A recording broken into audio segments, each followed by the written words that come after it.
The throne's cold truth. There are few moments in the grim annals of the Great Crusade more fateful than the gathering on terror that would later be called the Council of Nicaea.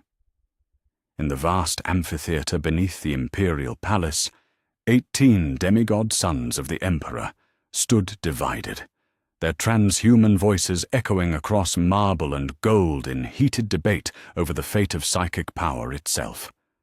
The chamber gleamed with the radiance of 1,000 lumens, yet shadows gathered in the hearts of those assembled, for this was no ordinary discourse among brothers. Magnus the Red stood defiant at the center of the debate, his crimson skin gleaming like molten copper beneath the palace's artificial sun. The Crimson King's voice thundered across the amphitheatre as he defended the noble pursuit of knowledge, the sanctity of the Psyker's gift, the necessity of understanding the immaterial realm that touched every corner of the galaxy. His brother Primarchs listened with varying degrees of skepticism and hostility, some nodding in reluctant agreement, others preparing rebuttals that would shake the very foundations of the chamber. Mortarian's pallid features twisted in disgust as he prepared his counter-argument, the Death Guard's Primarch embodying the anti-Psyker faction with the fury of one who had witnessed sorcery's corruption firsthand. Jagatai Khan watched the proceedings with the patient calculation of a hunter, while Lehman Russ's savage grin promised violence should words fail to settle the matter. The Wolf King's fingers drummed against the hilt of his sword, eager for resolution, through blade rather than discourse. Upon the great throne that dominated the chamber's apex sat the master of mankind himself, golden armor gleaming with power that made the air itself tremble. The Emperor's eyes blazed with inner fire as he observed his son's passionate debate, his face a mask of divine composure that revealed nothing of his thoughts. Yet behind that perfect facade, a mind that had guided humanity for millennia churned with calculations cold as the void between stars. The debate raged for hours, brother against brother, ideology against ideology, while the Emperor listened in silence that grew more ominous with each passing moment. Magnus's desperation mounted as he sensed the tide turning against his beloved libraries and scholar warriors, the knowledge they had gathered across 100 worlds hanging in the balance of his brother's judgment.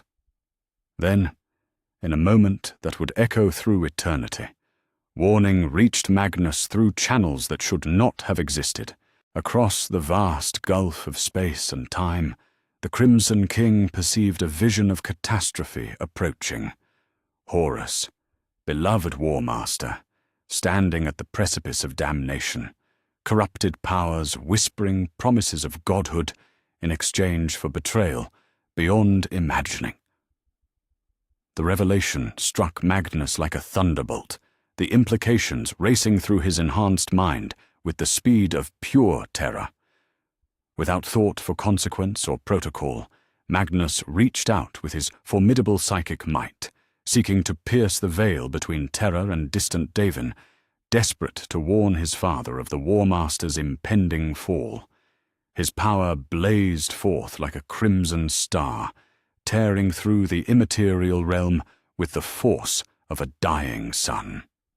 The psychic shockwave erupted from his position at the chamber's heart, washing over his assembled brothers with the fury of an unleashed storm. But something went catastrophically wrong. The barrier between thought and reality, already strained by the gathering of so many transhuman minds in one place, shattered like crystal, struck by thunder. Magnus's desperate warning became a cascade of uncontrolled telepathic energy, linking every mind present in a web of shared consciousness that none had prepared for or desired. In that terrible instant of connection, 18 Primarchs experienced something that would haunt them for the rest of their immortal existence. Through the psychic link that Magnus had unknowingly forged, they glimpsed the Emperor's unguarded thoughts, Not the careful words he spoke, not the paternal affection he displayed, but the cold calculations that drove his every decision regarding his genetically crafted sons. The revelation struck them like a blade to the heart. Where they had expected to find paternal love, they discovered clinical assessment. Where they had hoped for pride in their accomplishments, they found only satisfaction at the performance of designed tools. In the Emperor's mind, they were not beloved children, but numbered instruments. The first, the third, the fourth, each designated by their legion's numerical assignment rather than the names they had chosen or earned. Guilliman's tactical mind reeled as he processed the stark utilitarian calculus behind every conversation they had shared. Sanguinius felt his noble heart falter as he realized the Emperor's admiration for his angelic nature stemmed not from love, but from appreciation for successful genetic programming. Dawn's unwavering loyalty wavered for the first time, as he understood that his steadfast devotion was valued only for its strategic utility.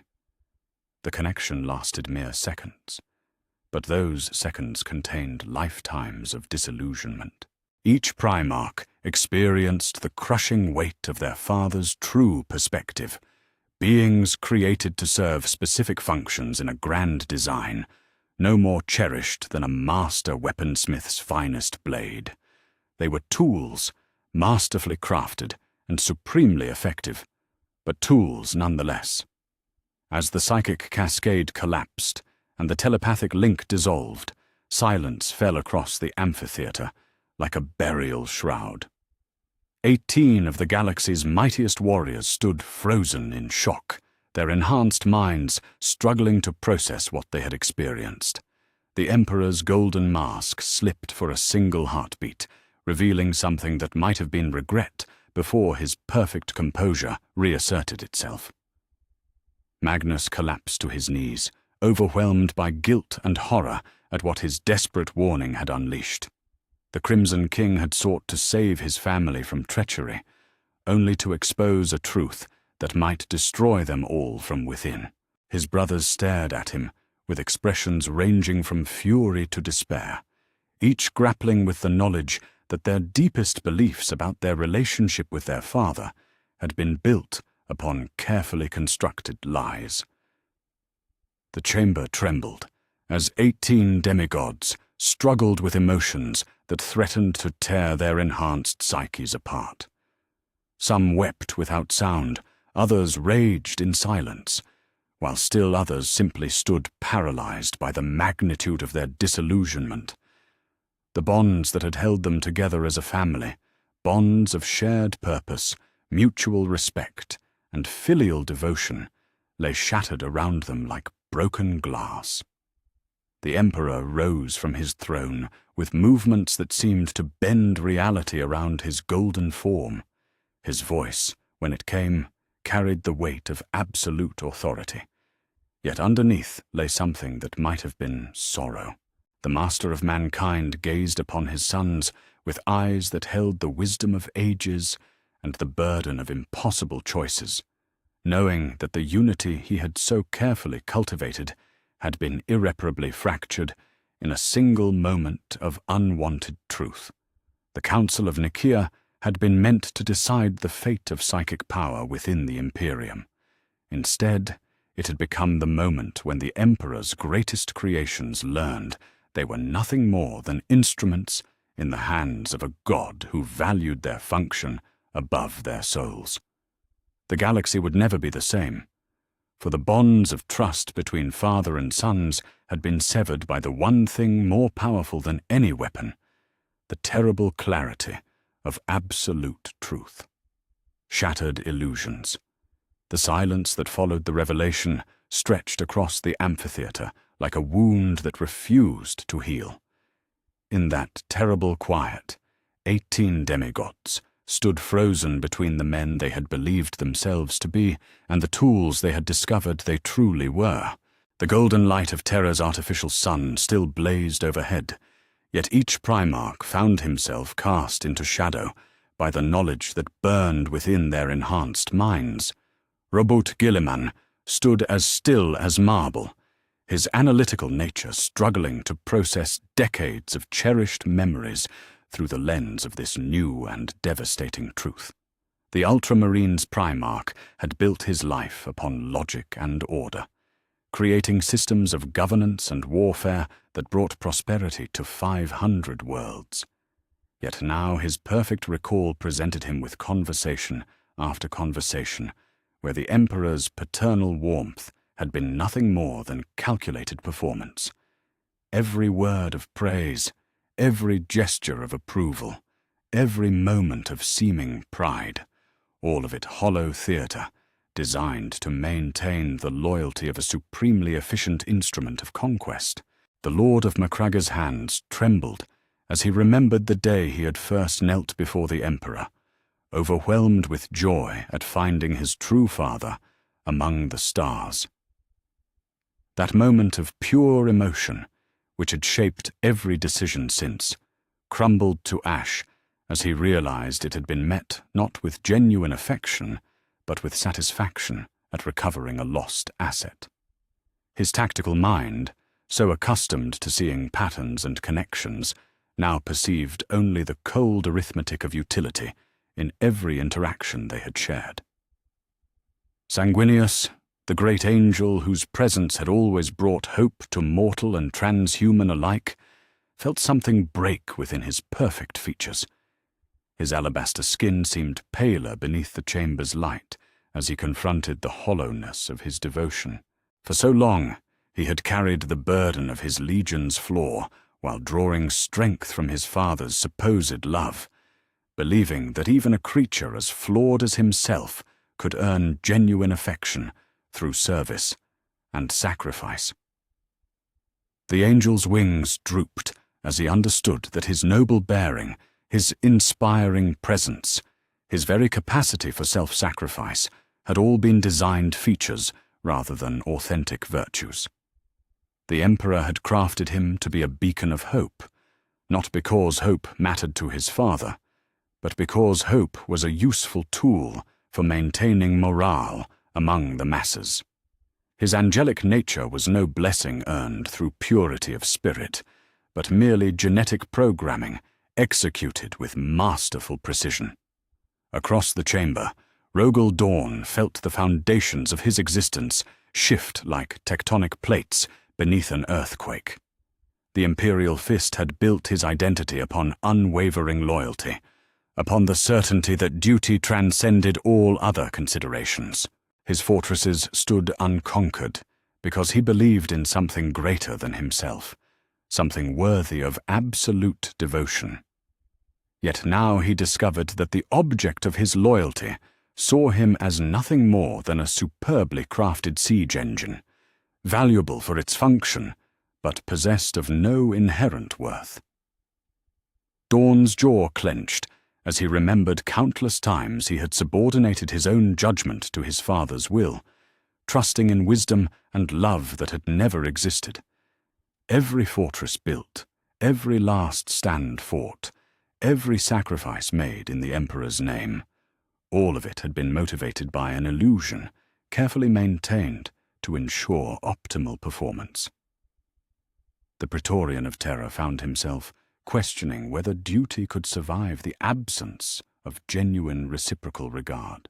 In the shadows at the chamber's edge, Lionel Jonsson retreated further into the isolation that had always been his nature. The Dark Angel's Primarch had learned suspicion in the forests of Caliban, trusting few and revealing himself to fewer still. Yet he had believed that his father was different, that the Emperor alone could see past his guarded exterior to the loyalty beneath. The revelation that even this most sacred bond was built upon utility rather than understanding struck him like a blade between the ribs. The lion's green eyes blazed with something between fury and despair as he realized that his careful guardedness had been justified all along. If the Emperor himself was merely another player in the great game of manipulation and control, then trust itself was a weakness that could only lead to betrayal. The Dark Angel withdrew deeper into himself, building walls that even his brothers would never again breach. Vulcan's massive form shuddered as compassion turned to ash within his noble heart. The Salamander's Primarch had always believed that humanity's greatest strength lay in its capacity for connection, for love that transcended mere biological imperative. His own nature reflected this belief. He was not merely a warrior, but a protector, not just a conqueror, but a builder of communities. The Emperor had seemed to embody these same values, appearing as both father and symbol of humanity's potential for greatness. Yet the mind touch had revealed a being so far removed from human compassion that even the concept of genuine paternal love seemed alien to him. Vulcan's hands, which had crafted weapons and tools with equal skill, now hung uselessly at his sides as he contemplated the possibility that his own capacity for care had been engineered rather than authentic. If his compassion was merely programming, did it still hold meaning? If his protective instincts were designed features, could they still be called virtuous? A sound echoed across the chamber, harsh, bitter laughter that spoke of vindication born from years of suspected betrayal. Perturabo, Lord of Iron, stood with his arms crossed and his scarred features twisted in a grim smile. While his brothers reeled from disillusionment, the master of siege warfare felt only the savage satisfaction of proven assumptions. He had always suspected that the Emperor valued results over relationships, efficiency over emotion. The Iron Warrior's Primarch had endured decades of thankless campaigns, reducing fortress after fortress, while his brothers earned glory in more celebrated conflicts. He had built and destroyed in equal measure, accepting whatever tasks were assigned, without expectation of recognition or reward. Now, as his brothers discovered their cherished illusions were lies, Perturabo found himself the only one whose expectations aligned with reality. They were tools, nothing more, and he had known it all along. At the chamber's heart, Magnus the Red remained on his knees, crushed beneath the weight of his own unwitting betrayal. The Crimson King, who had sought to save his family from corruption, had instead exposed them to a truth more devastating than any heresy. His psychic might, turned toward warning and protection, had become the instrument of their collective anguish. The irony was not lost on him. In trying to preserve what he loved most, he had destroyed it beyond any hope of repair. Magnus felt the eyes of his brothers upon him, some blazing with accusation, others empty with despair. He had always prized knowledge above all else, believing that truth was inherently valuable regardless of its nature. Yet now he understood that some truths were poisons that contaminated everything they touched. His warning about Horus had been forgotten, overshadowed by the greater catastrophe of revealed paternal indifference. The Emperor watched his son suffering with eyes that revealed nothing of his thoughts. Whatever calculations ran through that ancient mind remained hidden behind a mask of divine composure. Yet even his perfect control could not entirely conceal the weight of the moment.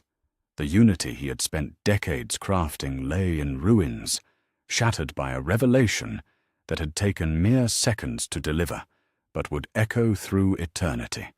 The chamber's air grew thick with unspoken accusation and betrayal as each Primarch grappled with the magnitude of their disillusionment.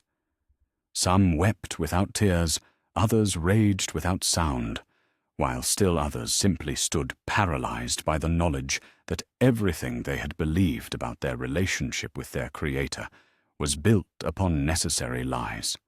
The bonds of family, which had seemed stronger than adamantium, proved more fragile than mortal flesh when tested against the acid truth of utilitarian love. In that moment, As 18 demigods confronted the hollowness at the heart of their existence, the seeds of future conflict were planted in soil, made fertile by disappointment and betrayal. Each would respond according to his nature, some seeking reconciliation, others demanding independence, still others retreating into isolation or bitterness. Yet all had been changed irrevocably by the knowledge that even gods could be disappointed in their children, and that the deepest love they had ever known was nothing more than appreciation for a tool well crafted and efficiently employed. The Khan's hunt for truth, in the weeks that followed the shattering revelation at Nicaea, while his brothers retreated into isolation or rage, Jagatai Khan chose the path of the hunter. The warhawk of Chogoris had learned patience in the endless steppes of his homeworld, tracking prey across vast distances until the moment of strike presented itself. Yet now his quarry was not beast or rival tribesman, but truth itself, the hidden reality behind 10,000 years of carefully crafted lies. The Khan moved through the labyrinthine archives beneath the imperial palace like a ghost given form, his enhanced senses alert for any sign of surveillance. The custodians who guarded these sacred halls knew him well, their golden helms nodding in respectful acknowledgement as he passed. They saw only another Primarch conducting legitimate research, not a son seeking evidence of his father's deception. The irony was not lost upon him. He used the Emperor's own trust to uncover the Emperor's betrayals. Deep within the archival vaults, where the oldest records of Terra's history lay sealed in crystalline storage matrices, the Khan began his methodical excavation of millennia.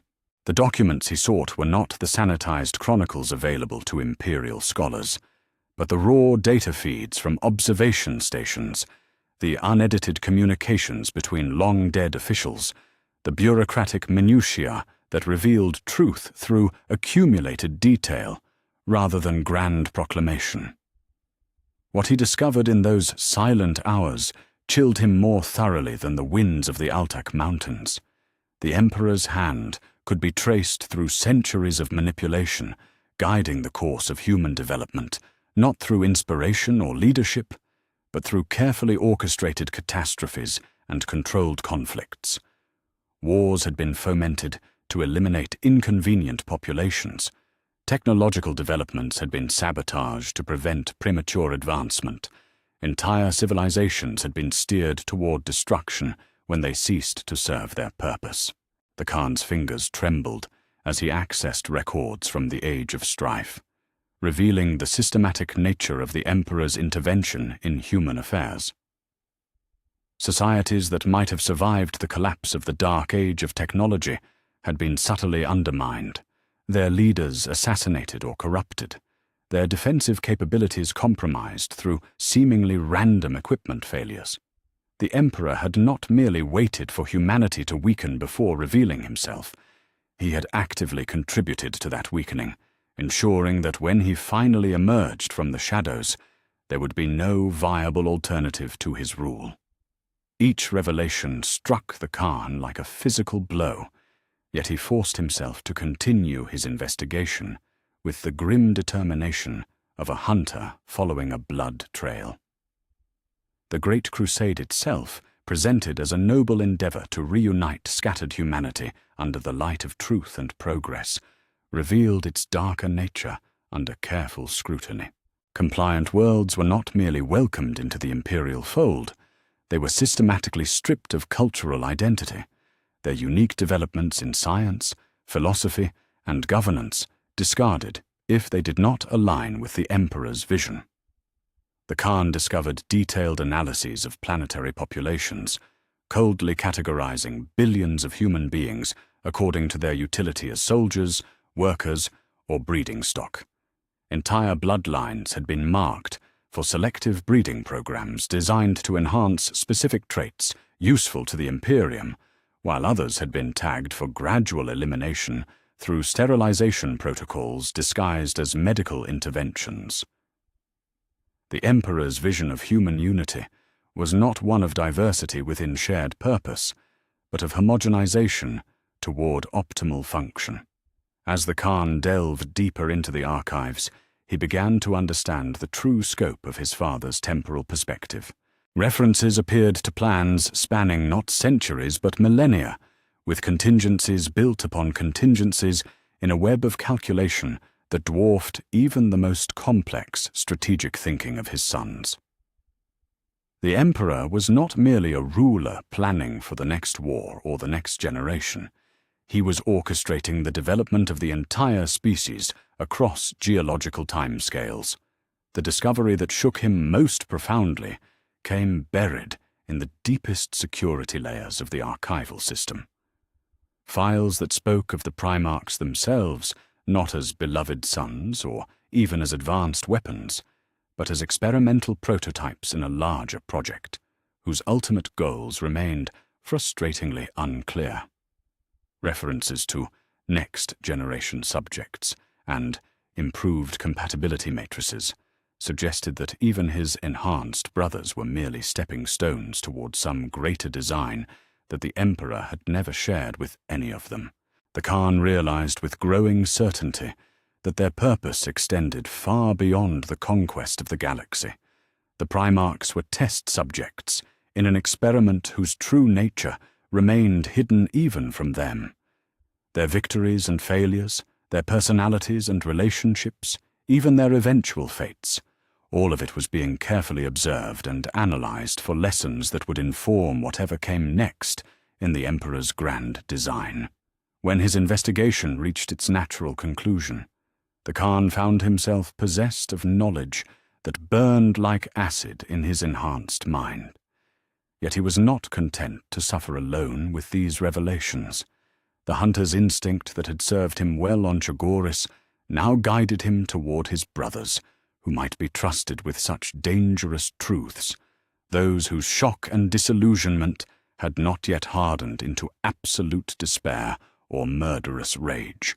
The Khan sought out Sanguinius first, finding the angel in his private chambers aboard the Red Tear, staring out at the void between stars with eyes that held the weight of shattered faith. The Khan's words fell like stones into still water, each revelation rippling outward to disturb new certainties. The angel listened with growing horror as his brother laid bare the evidence of their father's manipulations, the proof that their noble purposes had been built upon foundations of calculated cruelty. Vulcan was next, the salamander's massive frame hunched over the forge where he had been crafting weapons with hands that shook with suppressed emotion. The Khan's evidence found fertile ground in the salamander's already wounded heart, confirming his worst fears about the nature of their designed compassion. The revelation that even their capacity for love had been engineered to serve specific strategic purposes struck Vulcan like a hammer blow to the soul. The lion proved more difficult to reach, his suspicious nature now elevated to paranoid intensity. Yet even Eljonson could not argue with documentation that bore the Emperor's own genetic markers, files that revealed the careful monitoring of each Primarch's development and the cold satisfaction expressed at their optimal performance. The Dark Angel's green eyes blazed with fury as he recognized the depth of the surveillance network that had observed his every action since his rediscovery. As word spread among these select brothers, carried through encrypted Vox communications and clandestine meetings in the deep void between fleet deployments, the first seeds of organized resistance began to take root. Not rebellion in the traditional sense, none of them had yet conceived of raising arms against their father, but a quiet alliance of those who refused to accept their designated roles as unthinking instruments of an unknowable will. The Khan found himself emerging as the coordinator of their growing network, his natural instincts for independent action making him the perfect focal point for their shared discontent. Yet even as their conspiracy took shape, he remained acutely aware that the Emperor's surveillance apparatus was vast and sophisticated. Their father had manipulated galactic events for millennia. He would not be blind to dissent among his own creations. The first signs of Imperial attention came as subtle shifts in fleet assignments, minor adjustments to supply lines that placed trusted representatives closer to the suspicious Primarchs. The Khan recognized the pattern from his study of the archives, the same gradual tightening of observation and control that had preceded the downfall of countless civilizations throughout human history. The Emperor was moving to contain the damage caused by the revelation at Nicaea, not through force or confrontation, but through the patient application of pressure that had served him well across the centuries. The Khan realized that they stood at a crossroads that would define not only their own fates, but the future of humanity itself. They could submit to their assigned roles, accepting their status as tools in the Emperor's cosmic design, or they could forge a different path, one that honored their own sense of purpose and dignity. The choice would not be made easily or without cost, for defying a being who had guided the development of entire species was a prospect that chilled even enhanced hearts bred for war. Yet in the depths of space, as the Khan's network of disillusioned brothers grew and strengthened, a new possibility began to emerge. They were not merely weapons in their father's arsenal. They were independent beings, capable of choice, possessed of will and wisdom that transcended their original programming. The revelation that had shattered their faith in the Emperor had also freed them to discover what they might become when no longer bound by the expectations of their creator. The hunt for truth had led the Khan to knowledge more devastating than any wound, yet it had also granted him something precious, the freedom that came from seeing clearly, even when that sight revealed truths too terrible to bear. The word-bearer's prophecy, in the depths of his flagship's sanctum, where shadows danced with incense smoke and ancient texts whispered of truths beyond mortal comprehension. Lorgar Aurelian knelt before an altar not dedicated to the Emperor. The word-bearer's mind still reeled from the revelation at Nicaea, yet where his brothers had found only despair or rage, the Urizen discovered something far more dangerous: opportunity. The psychic cascade that had shattered their illusions had also opened pathways in his enhanced consciousness, revealing vistas of possibility that stretched across time, like golden threads in an infinite web. The visions came to him in waves, each more vivid and terrible than the last. Lorgar's prophetic sight, always his greatest gift and burden, now blazed with intensity that would have destroyed a lesser mind. The future unfolded before him, not as a single path, but as a labyrinth of choices, each decision point branching into countless permutations of triumph and catastrophe. He saw his brothers as they might become, not the loyal tools their father had designed, but free agents capable of reshaping the galaxy according to their own vision. In one strand of possibility, he witnessed Gilliman establishing a realm of perfect order, his ultramarines enforcing a new code of governance that owed nothing to Terra's authority. The Lord of Ultramar stood before assemblies of mortal humans, no longer claiming to speak for the Emperor, but declaring himself the architect of humanity's true destiny. Worlds prospered under his methodical rule, yet the cost was evident in the cold efficiency that replaced warmth, in the calculated progress that left no room for the messy vitality of genuine freedom.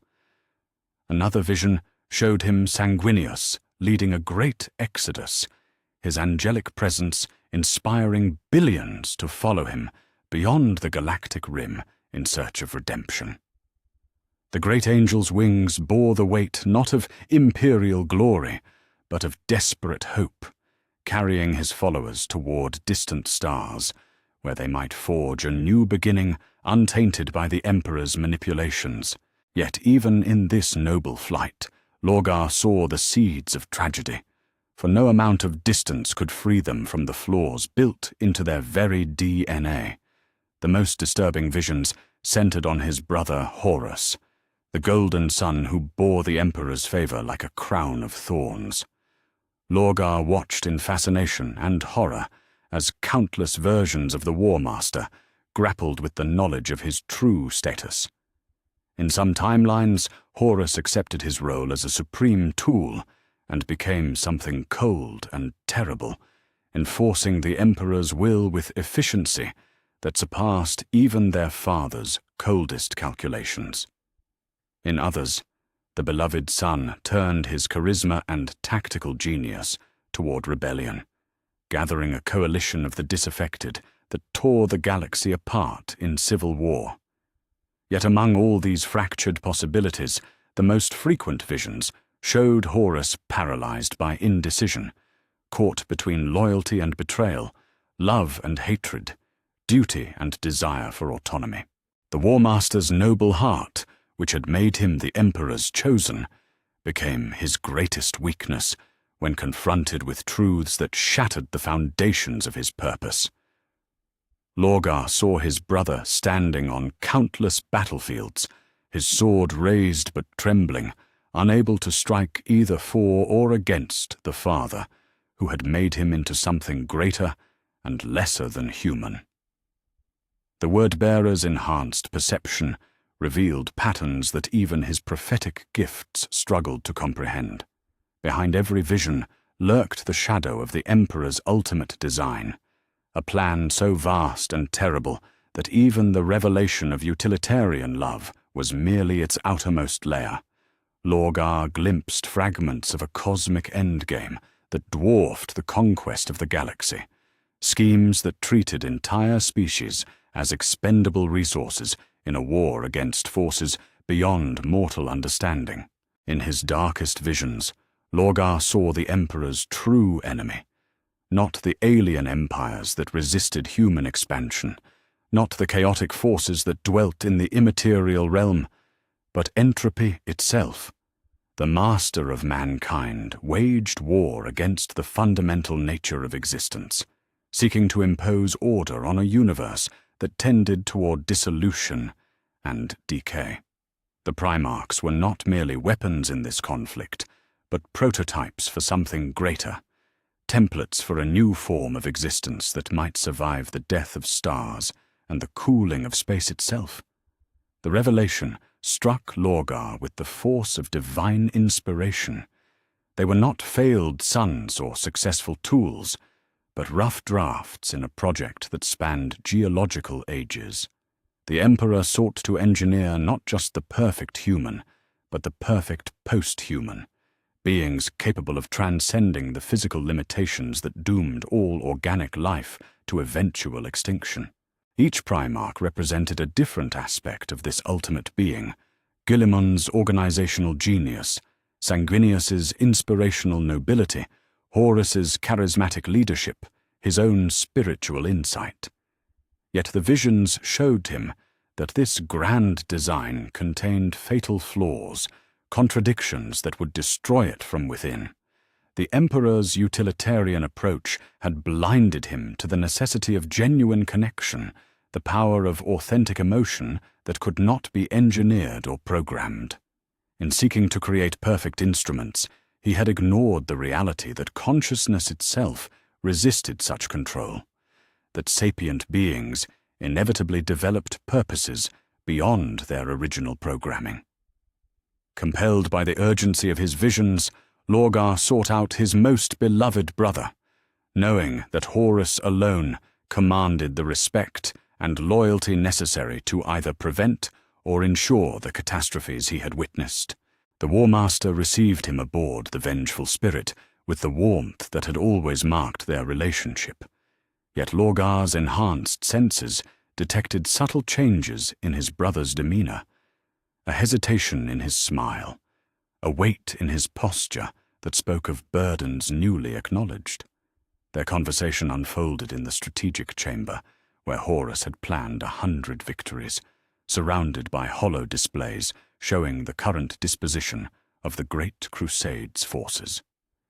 Yet, Neither brother's attention remained fixed on matters of conquest, as Lorgar shared his visions, speaking of futures where their family bond became the catalyst for either transcendence or annihilation. The word-bearer's words fell like stones into still water, each prophecy creating ripples that disturbed the careful equilibrium Horus had maintained since the revelation at Nicaea.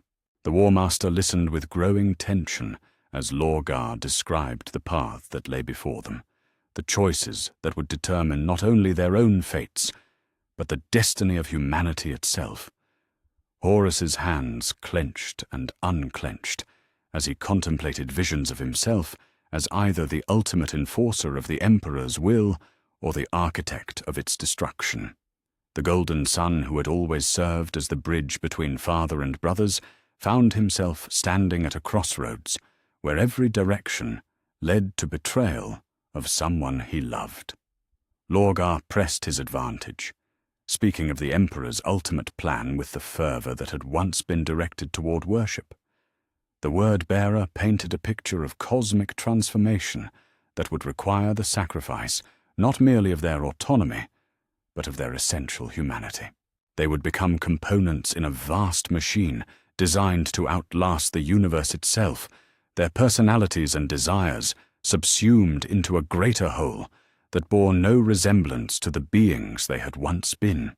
The War Master's composure cracked as he contemplated the magnitude of what his father intended. Horus had always prided himself on seeing the larger picture, understanding strategies that spanned decades and campaigns that encompassed entire sectors. Yet the scope of the Emperor's ambition dwarfed even his enhanced perspective, revealing purposes so vast that individual lives became meaningless in their pursuit. As their meeting drew to its close, Lorgar departed with the satisfaction of seeds well planted. The War Master's certainty had been shaken, his loyalty tested against revelations that would have destroyed lesser minds. Yet the word-bearer knew that Horus remained balanced on a knife's edge, capable of choosing either absolute submission or total rebellion, depending on how events unfolded in the coming days. The visions continued to flow through Lorgar's consciousness as he returned to his own fleet, each new revelation adding depth and detail to the tapestry of possibility he had witnessed. He saw the choice approaching like a storm on the horizon, a moment when the Primarchs would be forced to declare their ultimate allegiance, either accepting their designed purpose or forging a new destiny written in their own hands. In that moment of decision, Lorgar understood that the revelation at Nicaea had been merely the beginning. The true test lay ahead, when knowledge would be transformed into action, and the sons of the Emperor would discover whether their bonds of brotherhood were strong enough to survive the truth of their creation. The galaxy hung in the balance, waiting for demigods to choose between the slavery of design and the terrible freedom of authentic choice, the iron cage of logic. The confrontation came not in the heat of battle or the passion of sudden fury, but in the cold sterility of a strategium chamber aboard the Iron Blood, where two brothers met to discuss the future of their fractured brotherhood. Perturabo had requested the meeting with characteristic directness, his message to Rogel Dawn containing only coordinates and a time. The Lord of Iron waited among the tactical displays and siege projections that had become his constant companions, surrounded by the mechanical precision that had defined his existence since the moment of his creation. Dawn arrived precisely at the appointed hour, his yellow armor gleaming under the harsh lumens, as he entered the chamber with the measured stride of one who had never retreated from duty or truth. The Praetorian of Terror carried himself with the same unwavering dignity that had marked him since his discovery on Inwit. Yet careful observation would have revealed subtle changes, a tension in his shoulders, a weight in his gaze that spoke of burdens newly acknowledged and foundations shaken. The Iron Warrior's Primarch gestured toward the strategic table that dominated the chamber's center, its surface alive with holographic representations of fleet movements and planetary dispositions. Yet neither brother's attention focused on matters of conquest or defense as they faced each other across the glowing display. The real battlefield lay not in the void between stars, but in the philosophical gulf that separated their responses to the revelation that had shattered their understanding of themselves. Perturabo spoke first, his voice carrying the same measured cadence he used when explaining siege calculations or fortress vulnerabilities. The Lord of Iron had always possessed a talent for reducing complex problems to their essential components, stripping away emotion and sentiment to reveal the brutal mathematics underneath. Now he applied that same analytical precision to their current crisis, laying out his conclusions with the inexorable logic that had made him the master of siege warfare. "We are what we were designed to be," Perturabo stated, his scarred features betraying no hint of the emotional turmoil that had consumed their other brothers. Tools of transcendent capability, created for specific purposes within a grand design that spans millennia. The revelation at Nicaea changed nothing of our essential nature. It merely stripped away the comfortable illusions that prevented us from seeing ourselves clearly. We can rage against this truth, or we can embrace it and discover what we might accomplish when freed from the burden of false expectations. Dawn's response came after a long moment of contemplation, his words chosen with the same care he applied to the placement of defensive fortifications. The Praetorian's belief in duty had been the cornerstone of his existence since his earliest memories on Inwit, a faith so absolute that it had never required justification or explanation. Yet now he found himself forced to articulate principles that had always seemed as natural and inevitable as breathing. "Honor is not a luxury to be discarded when inconvenient," Dawn replied, his voice carrying the weight of unshakable conviction. "Duty without respect is mere slavery dressed in noble words. If we are nothing more than instruments in our Father's hands, then our service becomes meaningless.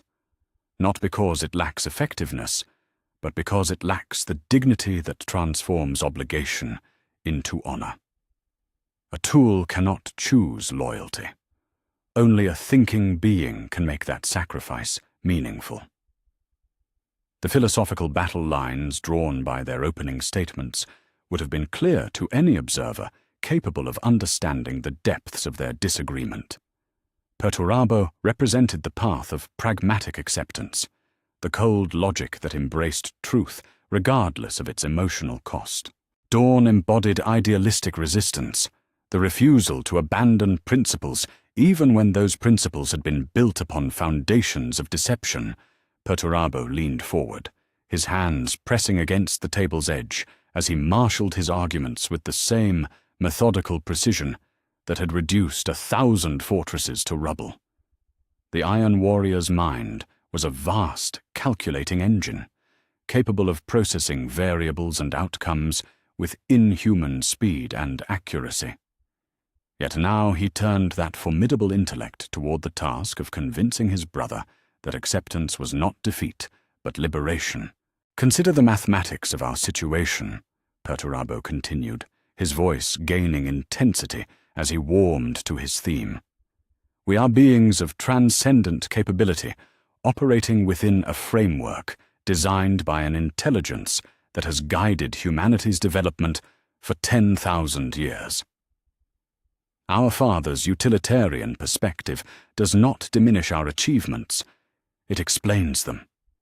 We have conquered worlds and united scattered humanity, not despite our designed nature, but because of it. Why should we mourn the loss of illusions that only limited our potential?" The Lord of Iron gestured toward the holographic displays surrounding them, each one showing another triumph of planning and execution. His campaigns had been models of efficiency, achieving maximum strategic gain with minimal resource expenditure.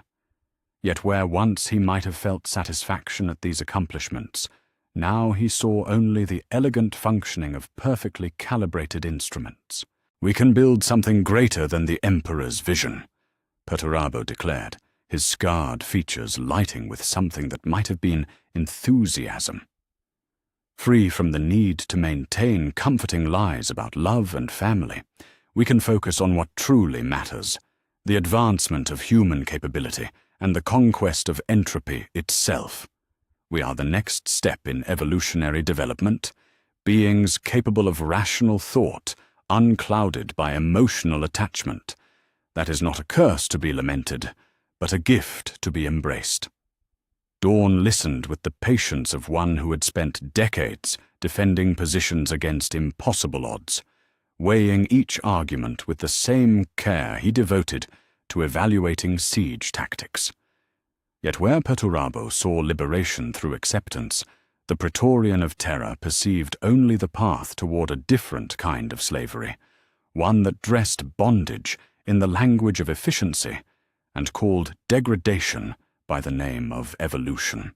"You speak of rationality, as if emotion were weakness rather than strength," Dawn replied, his voice carrying quiet authority that had commanded respect across 100 battlefields.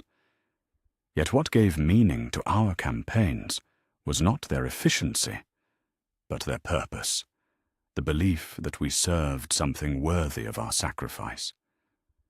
Strip away that meaning, and our conquests become nothing more than the functioning of a vast machine. Where is the honor in being a component, regardless of how perfectly designed? The Praetorian's hands clenched into fists as he contemplated the implications of his brother's philosophy. Dawn had built his identity upon the foundation of service to ideals greater than himself, principles that transformed duty from burden into privilege. Yet Perturabo's logic threatened to reduce those sacred obligations to mere programming, making devotion indistinguishable from compulsion. "Loyalty that is commanded is not loyalty at all," Dawn continued, his voice growing stronger as he articulated beliefs that had never before required defense. "It is merely obedience dressed in noble language.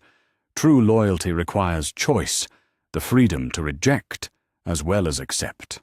If we are nothing more than instruments, then our service becomes meaningless, regardless of its effectiveness. Better to fail while maintaining dignity than to succeed as slaves to our own design."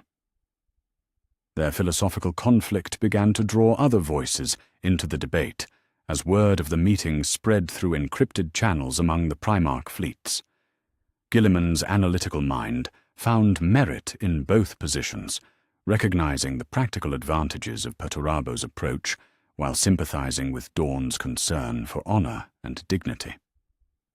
The Lord of Ultramar found himself caught between competing loyalties, his admiration for efficiency and his belief in principles that transcended mere functionality. Vulcan's compassionate nature recoiled from Perturabo's cold logic, yet he could not deny the brutal accuracy of the Iron Warrior's analysis. The Salamander's Primarch struggled with questions that struck at the heart of his identity. If his capacity for love had been engineered rather than authentic, did it still possess moral worth? Could programmed compassion still be called virtue? The Khan observed the debate with the detached interest of one who had already chosen his path. Jagatai's investigation had revealed truths that went beyond questions of acceptance or resistance, showing him patterns of manipulation that rendered such philosophical debates irrelevant.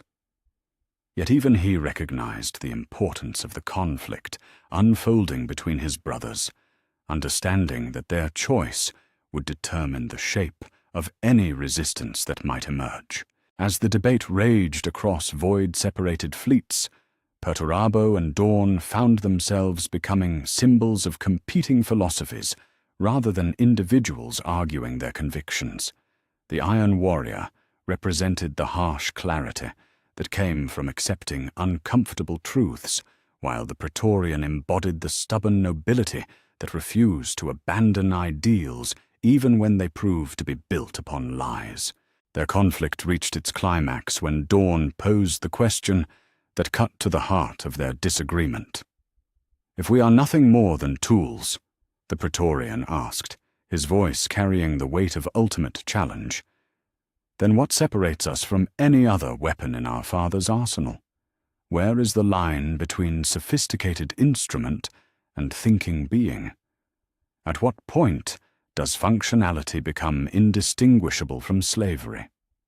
Perturabo's response revealed the fundamental gulf that separated their worldviews. "The separation you seek doesn't exist," he replied with brutal honesty. "We are sophisticated instruments that happen to think. Our consciousness is simply another engineered capability, no more sacred than our enhanced strength or tactical genius. The question is not whether we are slaves, but whether we will be efficient ones or bitter ones. I choose efficiency." The silence that followed this exchange stretched between them like a chasm that no bridge could span. In that moment, both brothers realized that their argument had accomplished something neither had intended. It had revealed philosophical differences so fundamental that reconciliation was impossible. They could work together when necessity demanded, could coordinate their actions in service of shared goals, yet they would never again view each other with the simple trust that had once bound them as brothers. Dawn departed without further words, his yellow armor disappearing into the corridor beyond as he returned to his own fleet and the difficult task of maintaining loyalty to principles that seemed increasingly isolated in a galaxy of harsh pragmatism. Perturabo remained in his strategium, surrounded by the tactical displays that had become his only reliable companions, contemplating the elegant mathematics of a universe where sentiment yielded to logic and emotional attachment became obsolete. The iron cage had been built not of metal and stone, but of competing philosophies, trapping both brothers within world views that admitted no compromise. Their conflict had become a microcosm of the larger schism forming among the Primarchs, a fracture that would ultimately prove more devastating than any external enemy, for it struck at the bonds of trust and understanding that had made them more than the sum of their individual capabilities. The Angel's Fall. The golden halls of the Imperial Palace had witnessed many momentous encounters throughout the Great Crusade, yet none carried the weight of inevitability that marked Sanguinius's return to Terra. The great angel's arrival went unannounced by fanfare or ceremony, his crimson ships slipping into orbit with the quiet grace that had always characterized his movements. Word of his presence spread through the palace corridors like ripples across still water, carried by whispers that spoke of the angel's changed demeanor and the shadows that now seemed to follow in the wake of his alabaster wings. Sanguinius walked the familiar pathways of his father's domain, with steps that had lost their lightness, each footfall echoing through chambers where he had once brought hope and inspiration to mortal and transhuman alike. The courtiers and administrators who lined his path fell silent as he passed, instinctively recognizing that something fundamental had shifted in their beloved angel. Where once his presence had lifted spirits and inspired devotion, now there lingered an aura of profound melancholy that spoke of innocence lost and faith tested beyond endurance. The custodians who guarded the approaches to the throne room greeted him with their customary respect. Yet even these enhanced warriors seemed subdued by the gravity that surrounded the angel's passage. Their golden armor gleamed in the palace's artificial light as they stood aside, granting access to one who had never before needed to request an audience with their master. The great doors swung open with ponderous majesty, revealing the vast chamber beyond, where the master of mankind held court over the greatest empire in human history. The emperor sat upon the golden throne in all his terrible glory, his form radiating power that made the very air shimmer with barely contained energy. Yet for the first time in his long existence, Sanguinius looked upon his father and felt no warming of his heart, no stirring of the deep love that had once defined their relationship. The revelation at Nicaea had stripped away the veils of affection and sentiment, leaving only the stark reality of function and design, where once there had been the sacred bond between creator and beloved creation. The throne room stretched between them like a vast gulf, its marble floors reflecting the light of 1,000 lumens, yet seeming somehow dimmed by the weight of unspoken truths. Sanguinius advanced with measured steps, his wings folded against his shoulders, and his perfect features composed in a mask of nobility that concealed the turmoil beneath. The angel who had inspired billions across the galaxy now found himself struggling to maintain composure in the presence of the being he had once loved above all others. "My son," the emperor spoke, his voice carrying the same paternal warmth that had once filled Sanguinius with joy beyond measure. Yet now the angel heard only performance in those carefully modulated tones, the skillful manipulation of vocal patterns designed to evoke specific emotional responses. The words that had once been balm to his spirit now struck him like physical blows, each syllable a reminder of the vast deception that had shaped his entire existence. Sanguinius stood before the throne with wings spread wide, no longer in gesture of supplication or reverence, but as a statement of his own dignity and worth.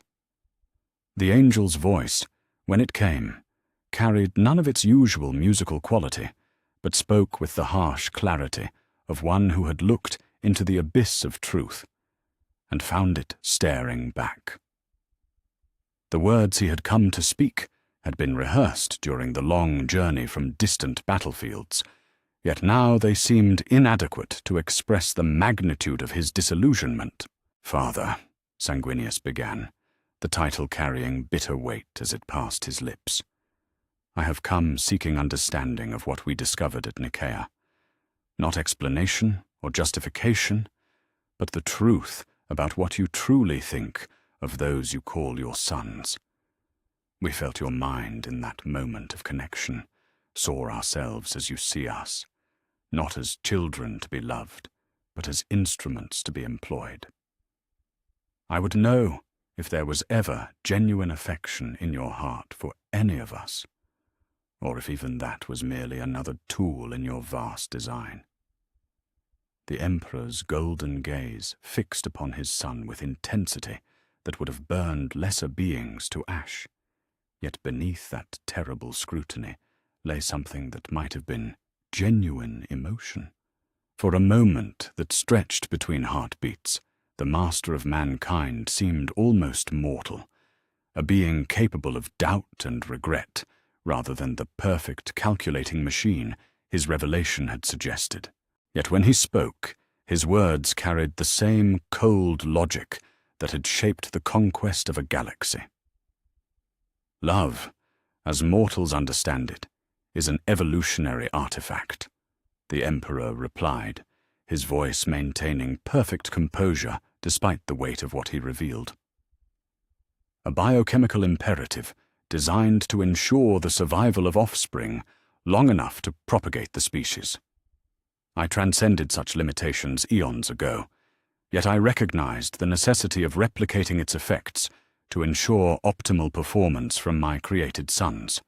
What you experienced was not deception, but efficiency, the application of carefully calibrated stimuli to produce desired behavioral outcomes."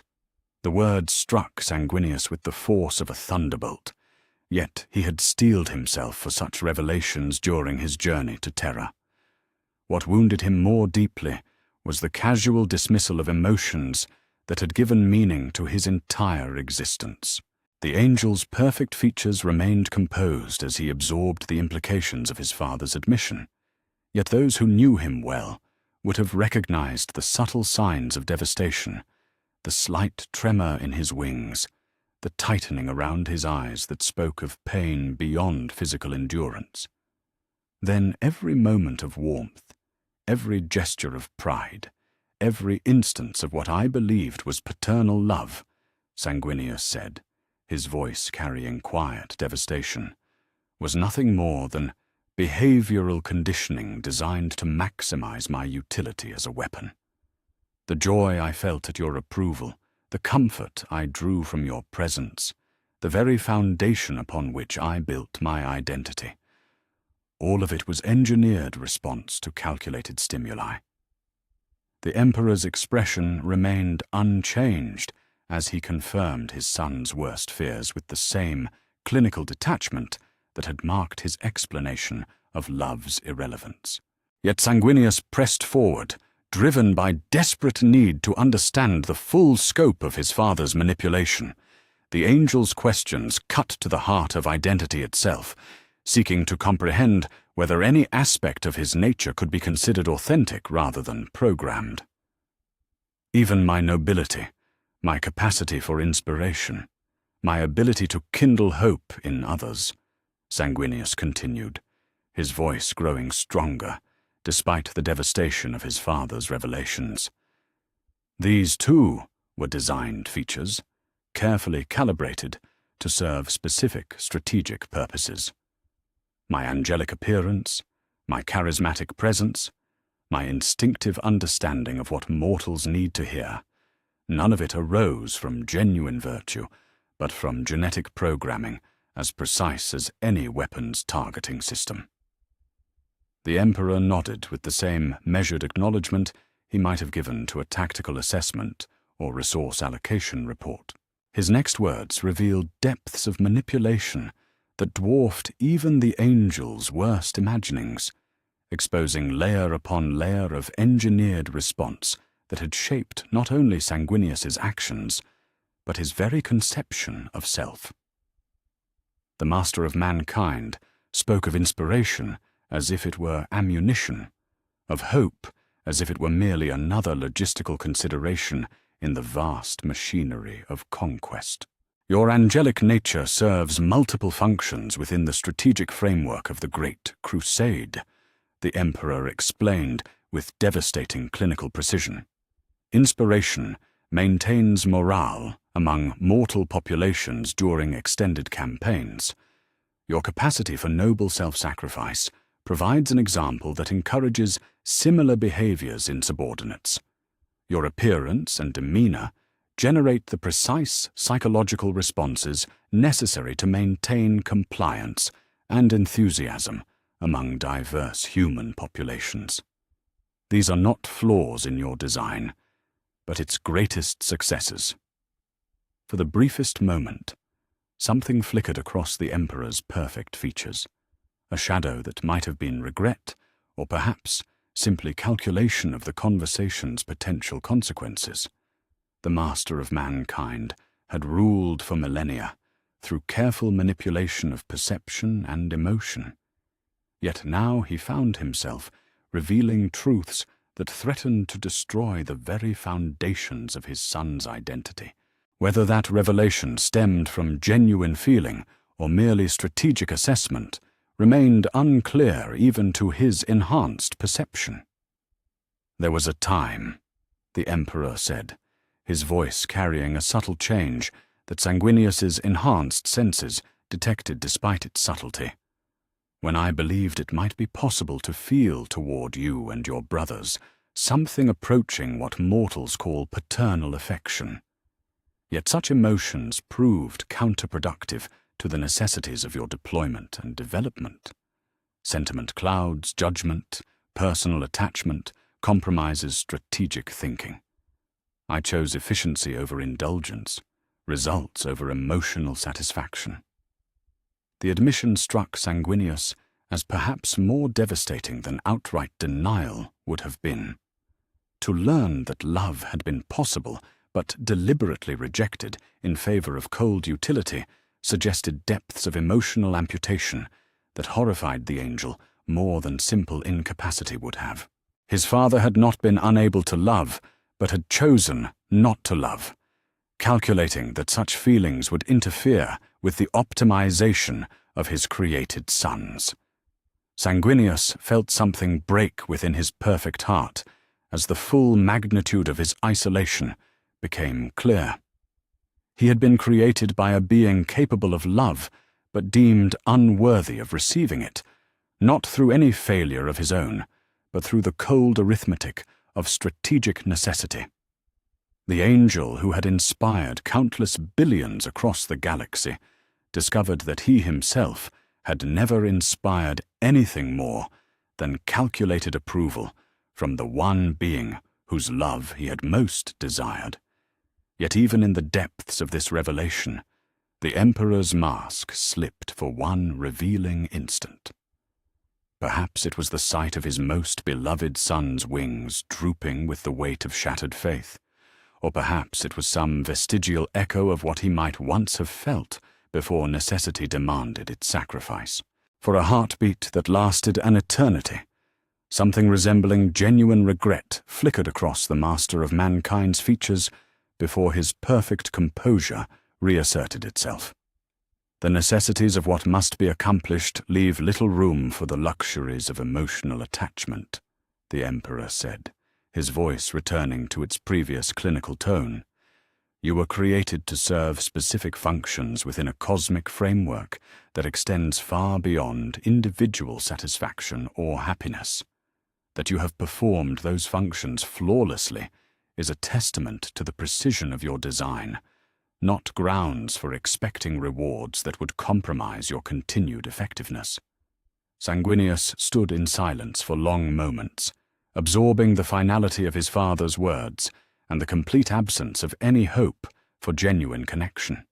The angel's noble bearing remained intact, despite the devastation within, his dignity uncompromised, even as his faith lay in ruins around him. When he finally spoke, his words carried the quiet authority of one who had looked into the heart of ultimate truth and found it wanting. Then I understand at last the nature of our relationship, Sanguinius said, his voice carrying the weight of absolute conclusion. I am a tool that happens to think, a weapon that has mistaken its programming for authentic emotion. Yet even tools may choose how they respond to the revelation of their true nature. You have freed me from the burden of seeking love that was never possible and approval that meant nothing when given. The angel turned away from the throne with movements that carried finality beyond any ceremony of departure. His wings spread wide as he walked toward the chamber's exit, no longer symbols of divine inspiration, but banners of independence from a creator who valued function over affection. The sound of his footsteps echoed through the vast space like a funeral march for illusions that had died beneath the harsh light of unwanted truth. As the great doors closed behind Terra's fallen angel, the Emperor remained motionless upon his golden throne, surrounded by the instruments of power that had conquered a galaxy yet proven incapable of bridging the gulf between creator and creation. Whether the master of mankind felt anything approaching regret for the conversation that had just concluded remained locked behind features that revealed nothing of the calculations proceeding within that ancient mind. The seeds of rebellion had been planted not in anger or ambition, but in the terrible clarity that came from understanding exactly how little one meant to those who claimed authority over destiny itself. The Salamander's Forge. The volcanic peaks of Nocturne had witnessed many gatherings throughout the Great Crusade, yet none carried the weight of destiny that marked the secret conclave called by Vulcan in the shadow of Mount Deathfire. The Salamander's Primarch had chosen his homeworld not for its strategic value or defensive capabilities, but for the symbolism it represented. a place where raw elements were transformed through fire and will into something greater than their component parts.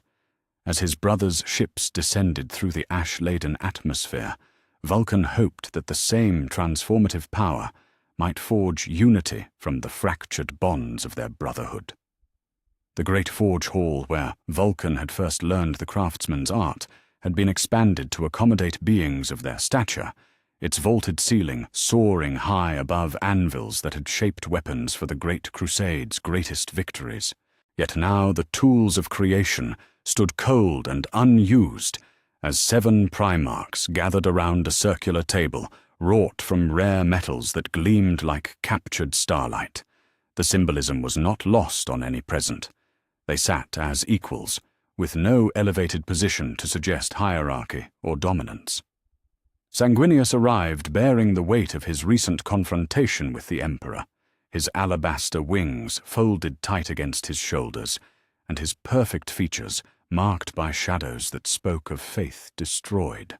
The angel's presence brought no light or inspiration to the gathering, for the source of his nobility had been revealed as mere programming, leaving him questioning whether any aspect of his nature could be considered authentic rather than designed.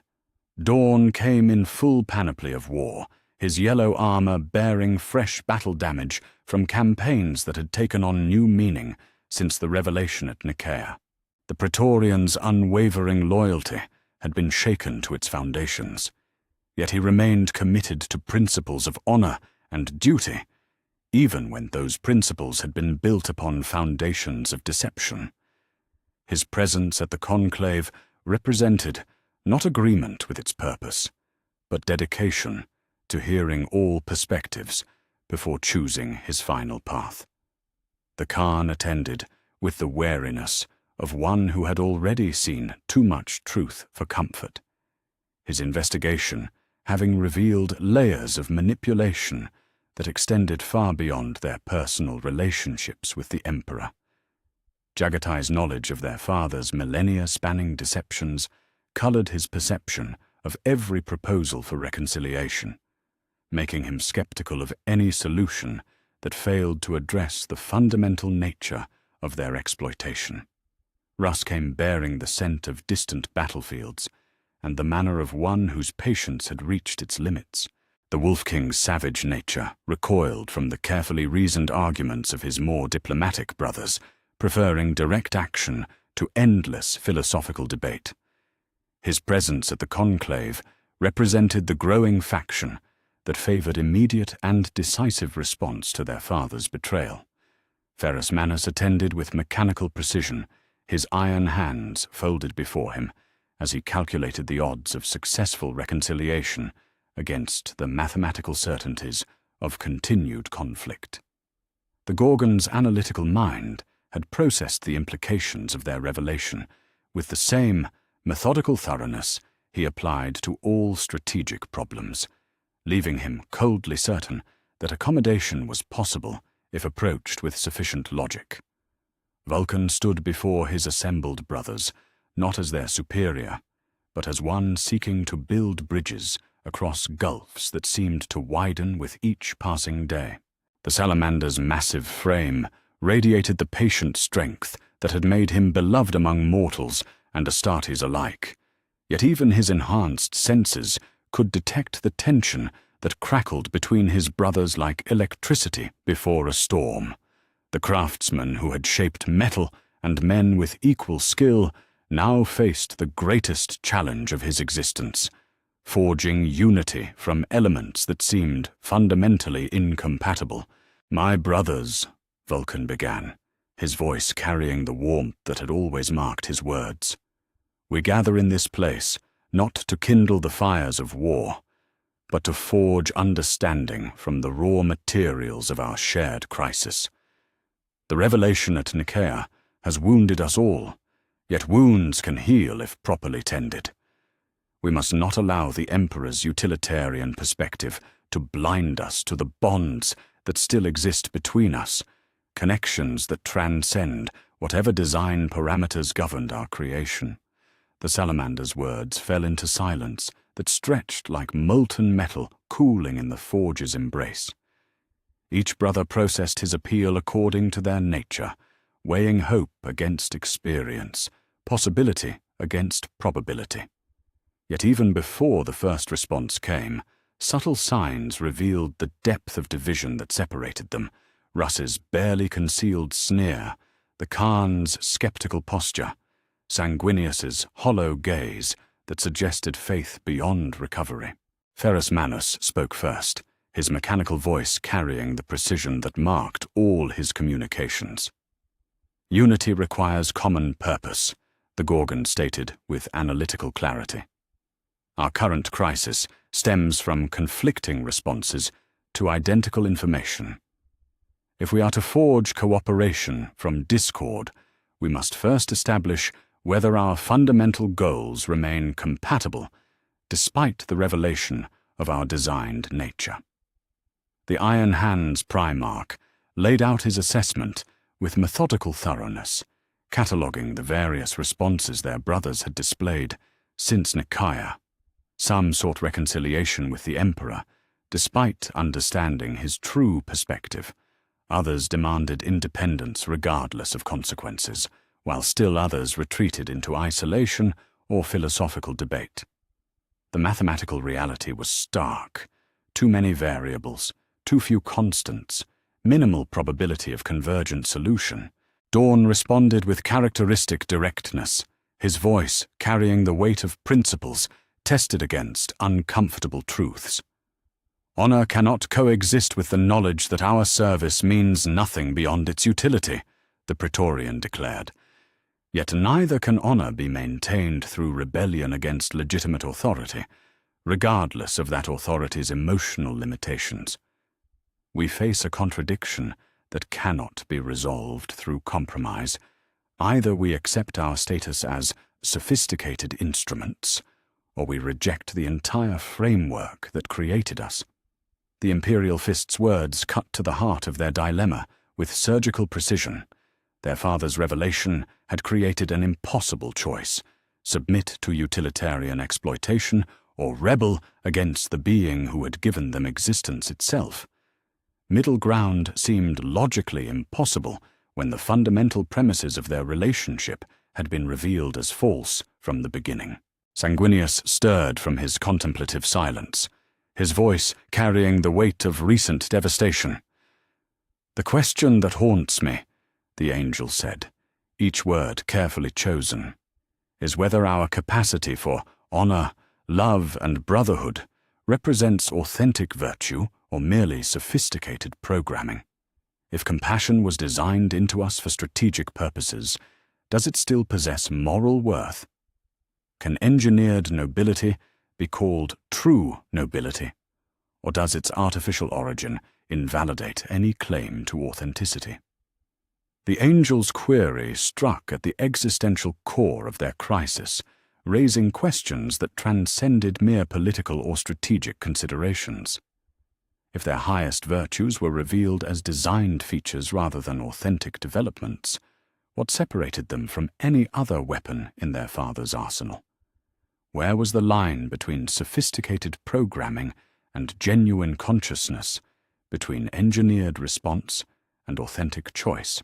Vulcan felt the weight of his brother's philosophical crisis as keenly as any physical blow, recognizing that his attempt to forge unity was encountering obstacles more fundamental than mere disagreement. The revelation at Nicaea had not simply damaged their relationship with the Emperor, but had called into question the very nature of their existence as thinking beings. How could they find common ground when the ground itself shifted beneath their feet? "Perhaps," Vulcan suggested, with the careful hope of one who refused to abandon possibility despite overwhelming evidence, "the question of authenticity is less important than the question of choice. Whether our capacity for connection was designed or evolved, we still experience it as real. Whether our brotherhood was programmed or developed naturally, it still shapes our decisions and defines our relationships. We can choose to honor what exists between us, regardless of its origins." The salamander's appeal to pragmatic acceptance of their emotional reality found mixed reception among his gathered brothers. Some nodded with grudging acknowledgement of his logic, recognizing that philosophical purity might be a luxury they could no longer afford. Others remained unconvinced, their enhanced minds unable to accept the validity of feelings that had been revealed as carefully calibrated responses to designed stimuli. Russ exploded into motion with characteristic suddenness, his massive frame rising from the forge-wrought chair as raw emotion overwhelmed diplomatic restraint. "Enough of this endless talk," the Wolf King snarled, his savage features twisted with frustration that had been building since the first revelation. "We debate the authenticity of our feelings, while our Father treats us like weapons to be maintained and deployed. Whether our brotherhood is real or programmed matters less than whether we have the courage to claim our own destinies." The wolf's outburst shattered the careful atmosphere Vulcan had attempted to maintain, yet it also gave voice to sentiments that others had struggled to express. The primal honesty of Russ's position cut through philosophical complexity to reach the emotional core of their crisis. They could choose to be more than their programming suggested, regardless of the origins of that choice. Yet even as some brothers found appeal in the wolf's directness, others recoiled from its implications. The Khan spoke with the measured tone of one who had seen too much to embrace simple solutions, his investigation having revealed complexities that defied easy resolution. "The Emperor's manipulation extends far beyond our personal relationships," Jagatai warned. "His plans span millennia and encompass the development of entire species. Rebellion against such a being requires more than courage. It requires understanding of forces that dwarf our individual purposes." As the debate raged around the circular table, Vulcan felt his carefully planned reconciliation dissolving like metal in acid. Each brother's response revealed positions that seemed increasingly irreconcilable, philosophical differences that cut too deep for compromise to bridge. The craftsman who had shaped countless weapons and tools found himself helpless before the task of forging unity from elements that rejected combination. The turning point came when Ferrus Manus posed the question that none had wanted to acknowledge. "What of our duty to humanity itself?" the Gorgon asked with mechanical precision. "Our personal crisis of faith is irrelevant compared to the needs of the species we were created to serve. If reconciliation with the Emperor serves humanity's interests while rebellion threatens them, does our emotional satisfaction justify such risk?" The Iron Hands Primarch had articulated the dilemma that lay at the heart of their gathering, the conflict between their personal need for dignity and their designed purpose of service to humanity. They were not mere individuals free to choose their path without consequences, but beings whose decisions would affect billions across the galaxy. The weight of that responsibility pressed down upon the conclave like the gravity of a collapsing star.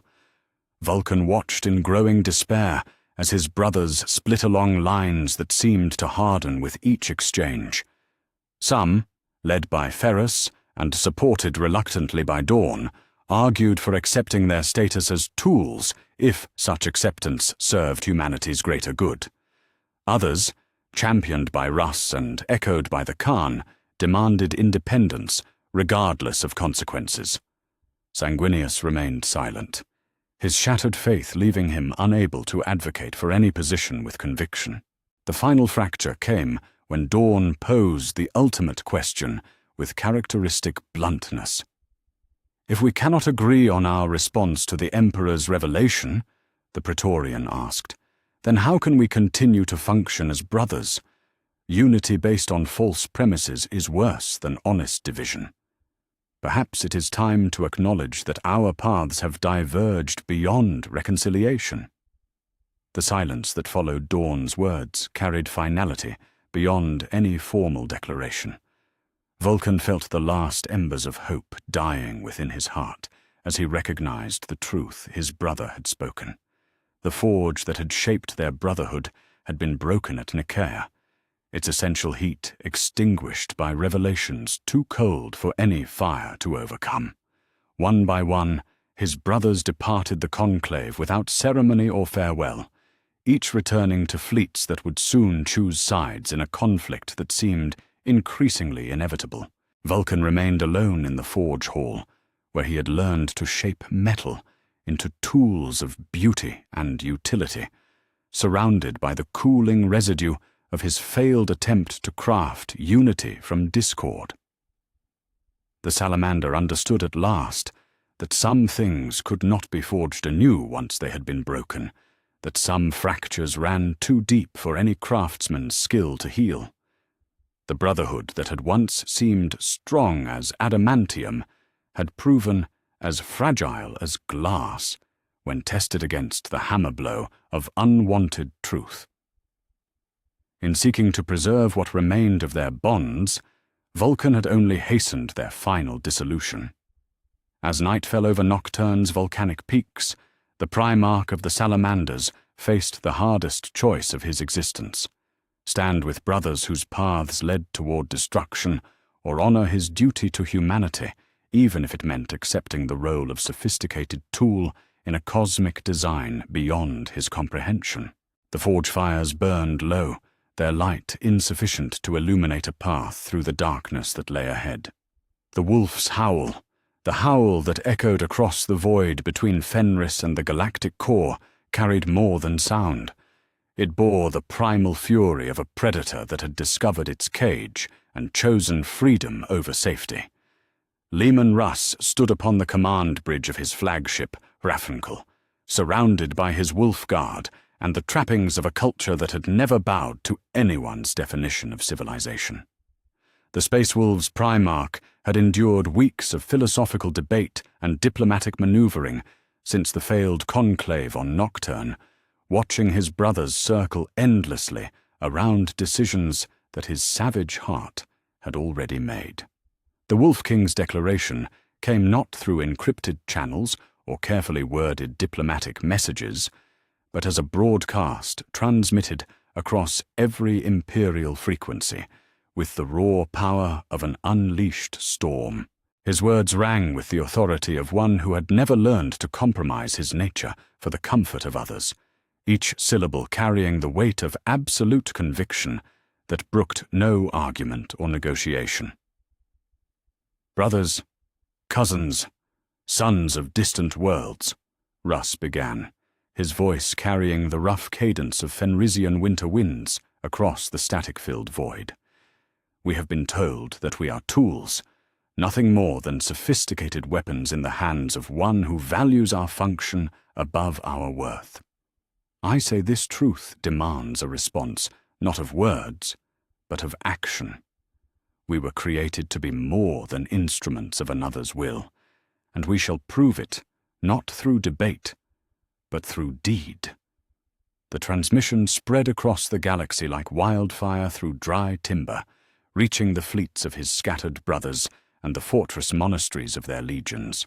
On 1,000 worlds, Space Marines paused in their duties to listen as their Wolf King spoke truths that many had felt, but none had dared voice with such raw honesty. The primal nature that had made Russ seem crude compared to his more sophisticated brothers now revealed itself as perhaps the purest expression of their shared need for independence. "The bonds that tied us to terror were forged in deception," the wolf continued, his words cutting through the static with the clarity of winter air.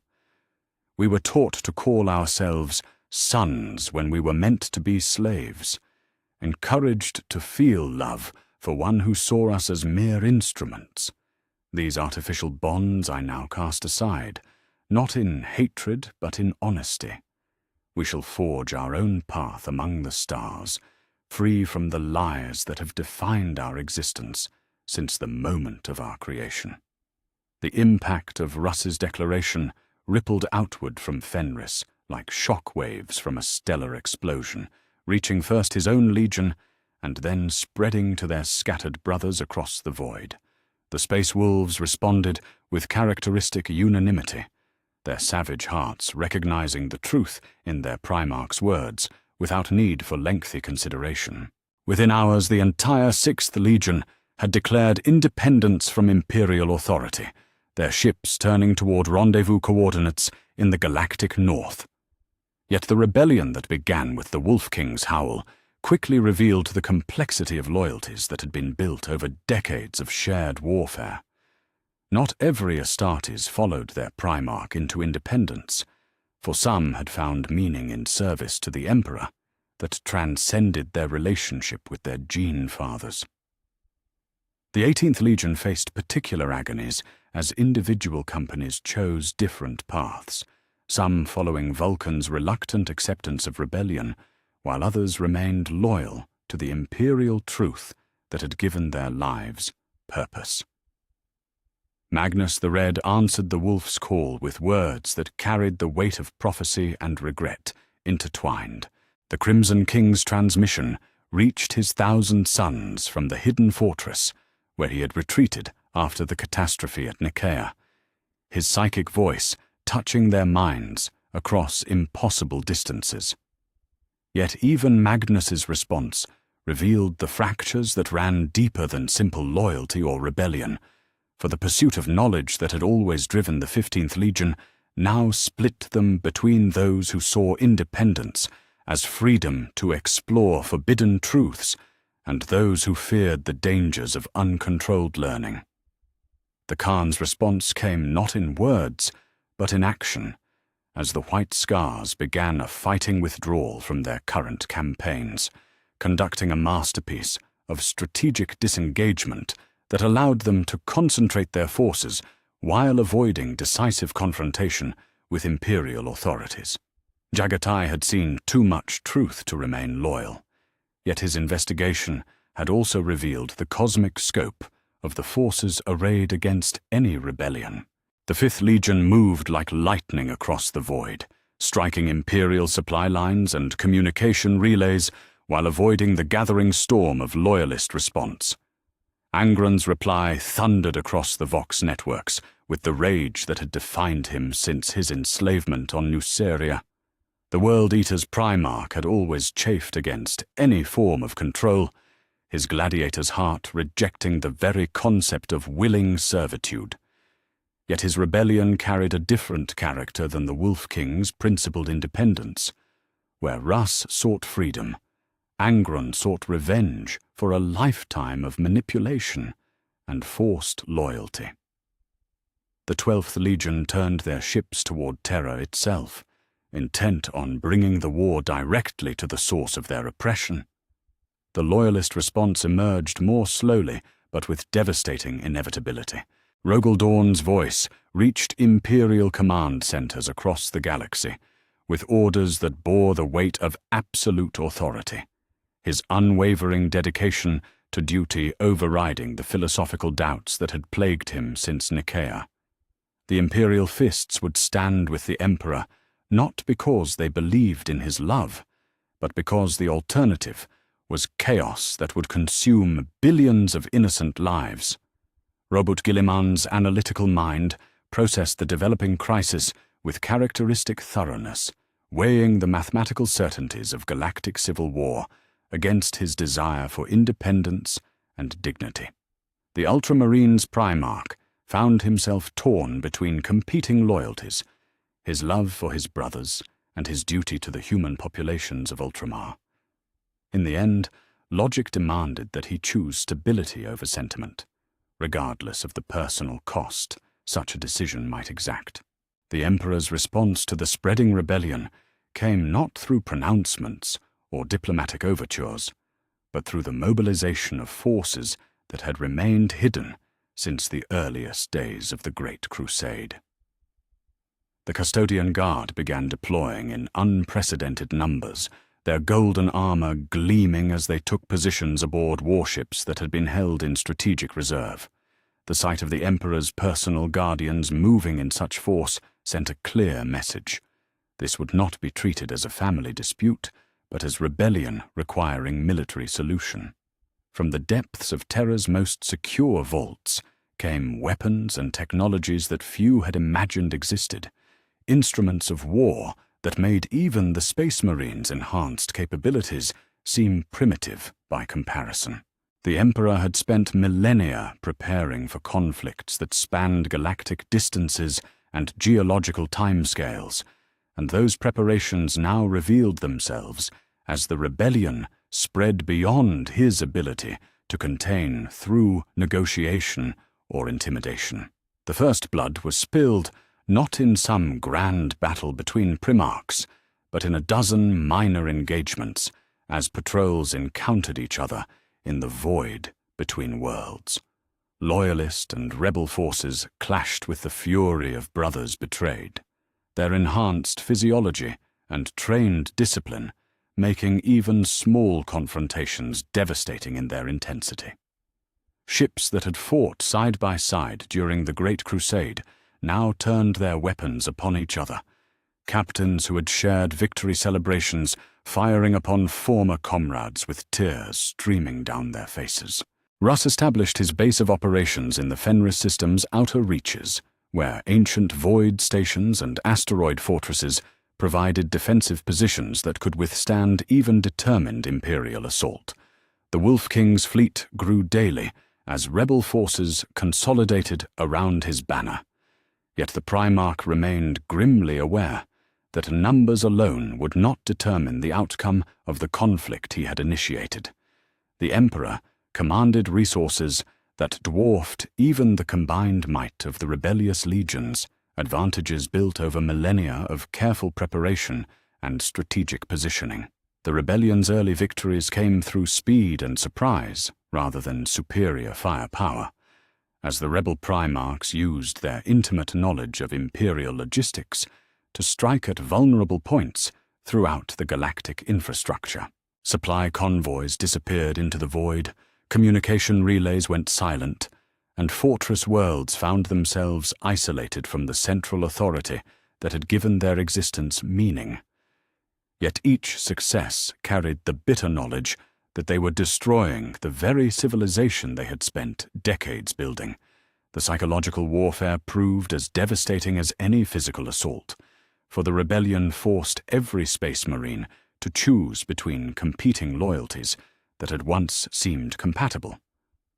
Veterans who had fought alongside their primarchs for decades found themselves questioning orders that would place them in opposition to gene fathers they had revered as living gods. The very bonds that had made the legions effective, the absolute loyalty to their primarchs, and the unquestioning faith in Imperial truth, now tore them apart from within. As the weeks passed, and the rebellion spread beyond any possibility of containment, Russ found himself transformed from a simple warrior into something he had never desired to become, a symbol of independence that drew the oppressed and disillusioned from across the galaxy. His crude honesty and primal rejection of artificial authority resonated with beings who had felt the weight of Imperial control, but lacked the power to resist it. The Wolf King's howl had become a rally cry for every soul that yearned for freedom from the suffocating embrace of designed purpose. Yet even as victory followed victory in the rebellion's early phases, Russ remained acutely aware of the forces gathering against them. The Emperor was not merely a tyrant to be overthrown, but a being whose plans spanned millennia, and whose resources seemed inexhaustible. The Wolf King had begun something that would consume the galaxy in fire, yet he could see no path that led to peace without honor or freedom, without terrible cost. The Hrafnkel shuddered as yet another Imperial patrol was reduced to expanding debris, its weapon systems cooling after another brief but vicious engagement. Russ stood among the wreckage of his former certainties, surrounded by warriors who looked to him for leadership in a conflict that promised only destruction, regardless of its ultimate outcome. The Wolf King had chosen freedom over security, independence over comfort, truth over pleasant lies. Yet in the depths of his savage heart, he wondered whether the price of such choices would prove too high for even enhanced hearts to bear. The howl that had begun on Fenris now echoed across 1,000 worlds, carried by voices that had learned to reject the comfortable slavery of designed purpose. The rebellion could no longer be contained or negotiated away. It had become a force of nature that would reshape the galaxy regardless of any individual's desires or fears. The only questions that remained were how much would burn in the fires of independence, and whether anything would survive to inherit the ashes of what had been built in the Emperor's name. The siege of truth. The Sol system blazed with the light of 1,000 dying ships as the rebel fleet translated from the warp at the edge of humanity's birthplace, their hulls scarred by months of running battles, and their crews hardened by the bitter knowledge that there could be no retreat from what they had come to accomplish. 8 Primarchs led the assault force that gathered in the outer darkness beyond Pluto's orbit, their combined fleets representing the greatest concentration of transhuman military might ever assembled against a single target. The sight of Terra's blue jewel hanging in the void ahead filled even enhanced hearts with a mixture of longing and dread, for they had come not as conquering heroes, but as rebellious sons seeking to topple the god who had made them. Leman Russ commanded the vanguard aboard the Hrafnkel, his savage features set in grim determination as he gazed upon the home world he had once served with unquestioning loyalty. The Wolf King's fleet bore the scars of 12 engagements with Imperial forces, yet his warriors' spirits remained unbroken by the carnage they had witnessed. Behind him, the combined might of the Space Wolves, White Scars, and Iron Warriors formed a spearhead that would punch through Terra's outer defenses like a blade through armor. Magnus the Red stood upon the bridge of his flagship Photep, his crimson form wreathed in psychic energy that made the very air around him shimmer with barely contained power. The Crimson King had emerged from his self-imposed exile to join the rebellion, bringing with him the arcane knowledge and eldritch might that had made him both beloved and feared among his brothers. The 1,000 Sons followed their Primarch into battle, not for glory or conquest, but for the chance to prove that enlightenment could triumph over ignorance, even when ignorance wore the mask of divine authority. Sanguinius led the assault center, his golden armor gleaming like a captured star as he prepared to bring war to the world where he had once knelt in worship. The great angel's wings spread wide as he addressed his warriors, speaking not of victory, but of the terrible necessity that drove them to raise arms against their creator. The blood angels who followed him into battle carried the weight of their Primarch's shattered faith, their noble hearts torn between love for their gene father and loyalty to the Emperor who had made them all. The Imperial response to the rebel arrival had been swift and devastating in its completeness. Terra's orbital defenses, built over millennia to withstand any conceivable assault, activated with mechanical precision as automated systems that predated the Great Crusade came online for the first time in centuries. Battle stations that had slumbered in the asteroid belts revealed themselves as fortified positions, bristling with weapons that made even Astartes vessels seem fragile by comparison. From the surface of Terra itself came a fleet that dwarfed even the rebels' massive armada, ships bearing the Golden Aquila, and crewed by beings whose loyalty to the Emperor transcended any personal consideration. The Custodian Guard had taken to the void in numbers that few had imagined existed, their golden hulls gleaming like miniature suns as they formed defensive screens around their homeworld. Behind them came vessels crewed by the Silent Sisters, their psychic null fields creating dead zones in the warp that disrupted the rebels' coordination and communication.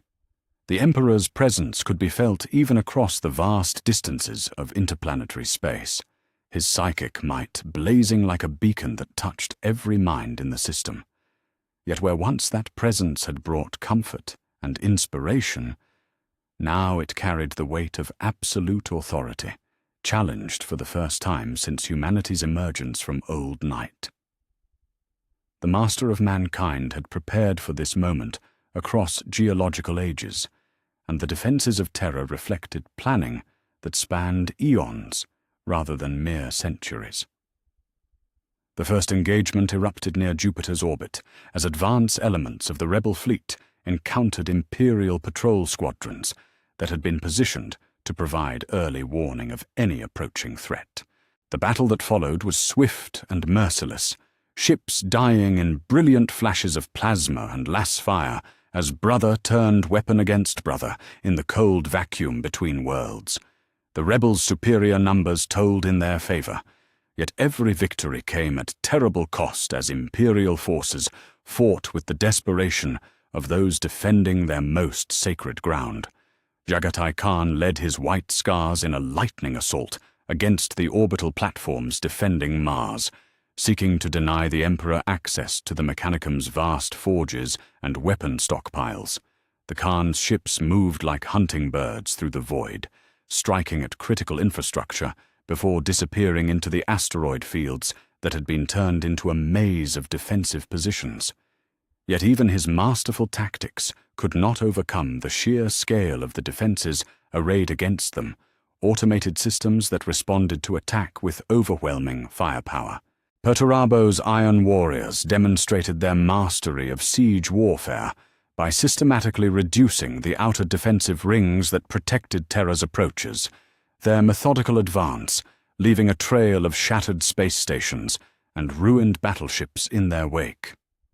The Lord of Iron had studied every defensive installation in the Sol system during his years of service, and now he turned that knowledge against its creators with devastating effect. Yet even his expertise could not overcome the fundamental reality that the Emperor had spent millennia preparing for exactly this scenario. The civilian population of Terra watched in terror as the skies above their world erupted in fire. The aurora displays that had once marked celebration, now reflecting the death glow of burning starships.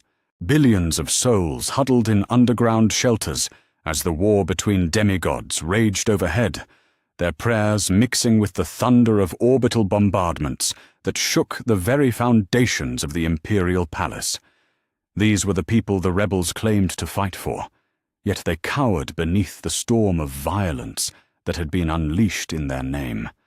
As the battle intensified, the Emperor's true power began to manifest in ways that transcended anything witnessed during the Great Crusade.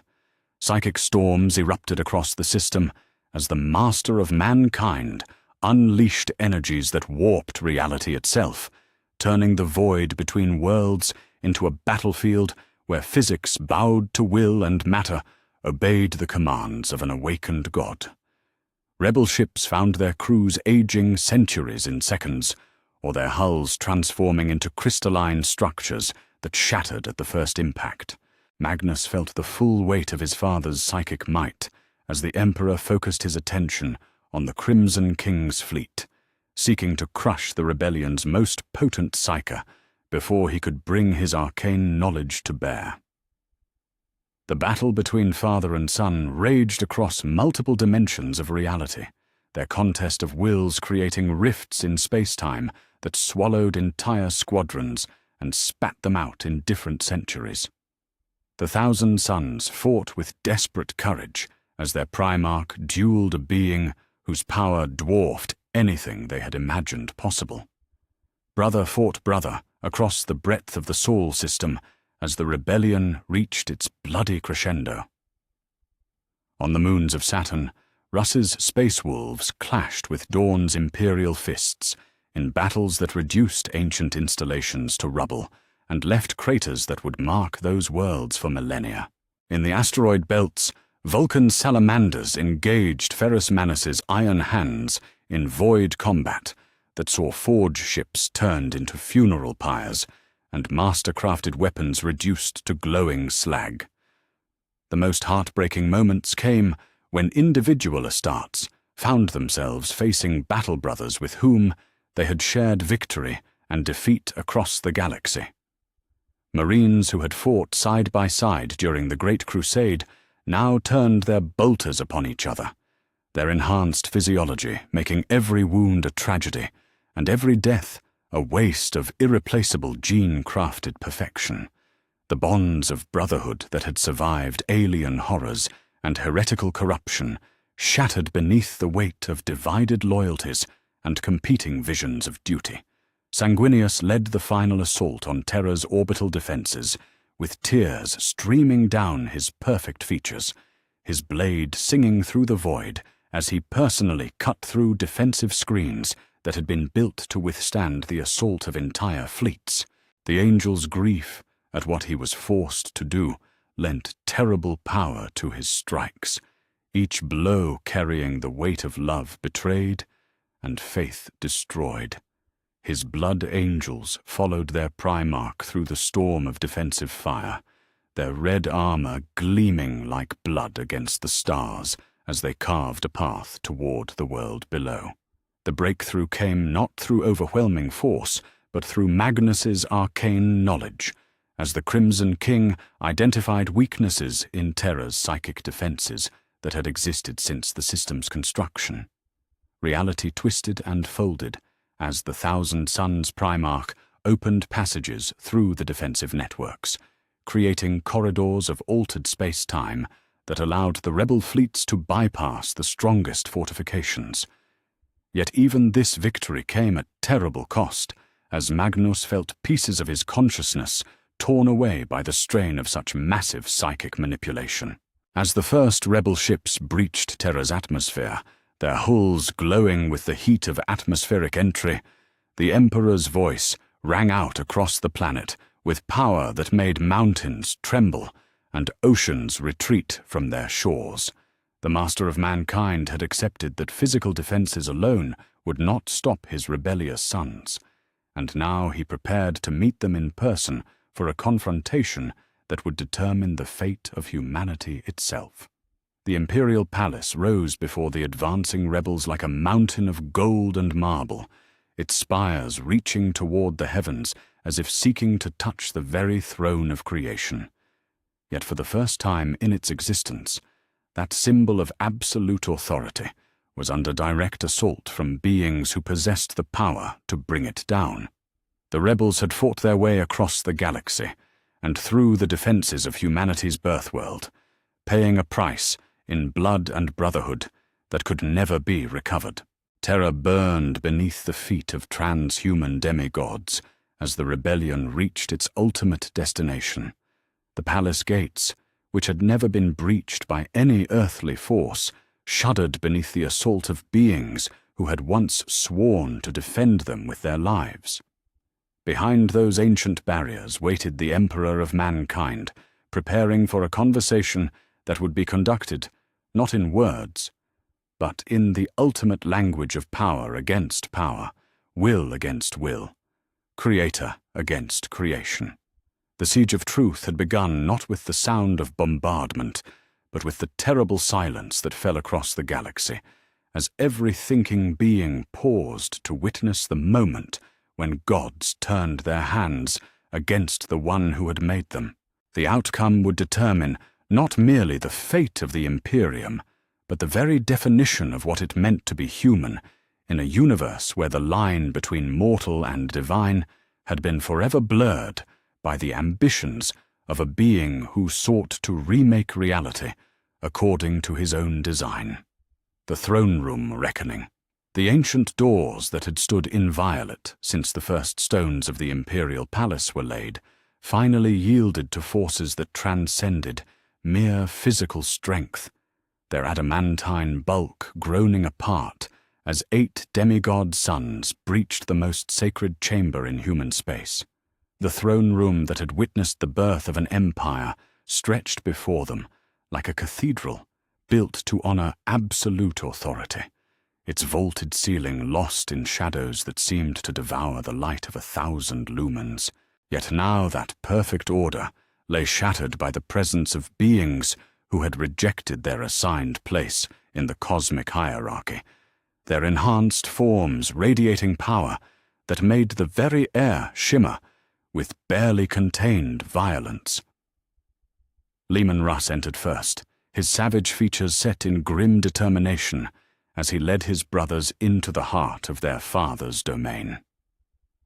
The Wolf King's armor bore the scars of the assault on Terra, ceramite plates cracked and blooded from battles that had raged across the breadth of the Sol system. Behind him came Magnus the Red, his psychic might blazing like a crimson star as he prepared for a confrontation that would determine whether knowledge could triumph over willful ignorance. Sanguinius followed with wings spread wide, no longer symbols of divine inspiration, but banners of independence from a creator who had valued function over love. The remaining rebels, Angron with his gladiator's fury barely contained, Jagatai Khan moving with the fluid grace of the hunt, Perturabo calculating angles of attack with mechanical precision, Alfarius wearing faces that shifted like shadows, and Lorgar bearing the weight of prophecies that had driven him to this moment, formed a semicircle before the Golden Throne. Each carried wounds both physical and spiritual from their journey to this ultimate confrontation, yet none wavered in their resolve to face the being who had made them into something more and less than human.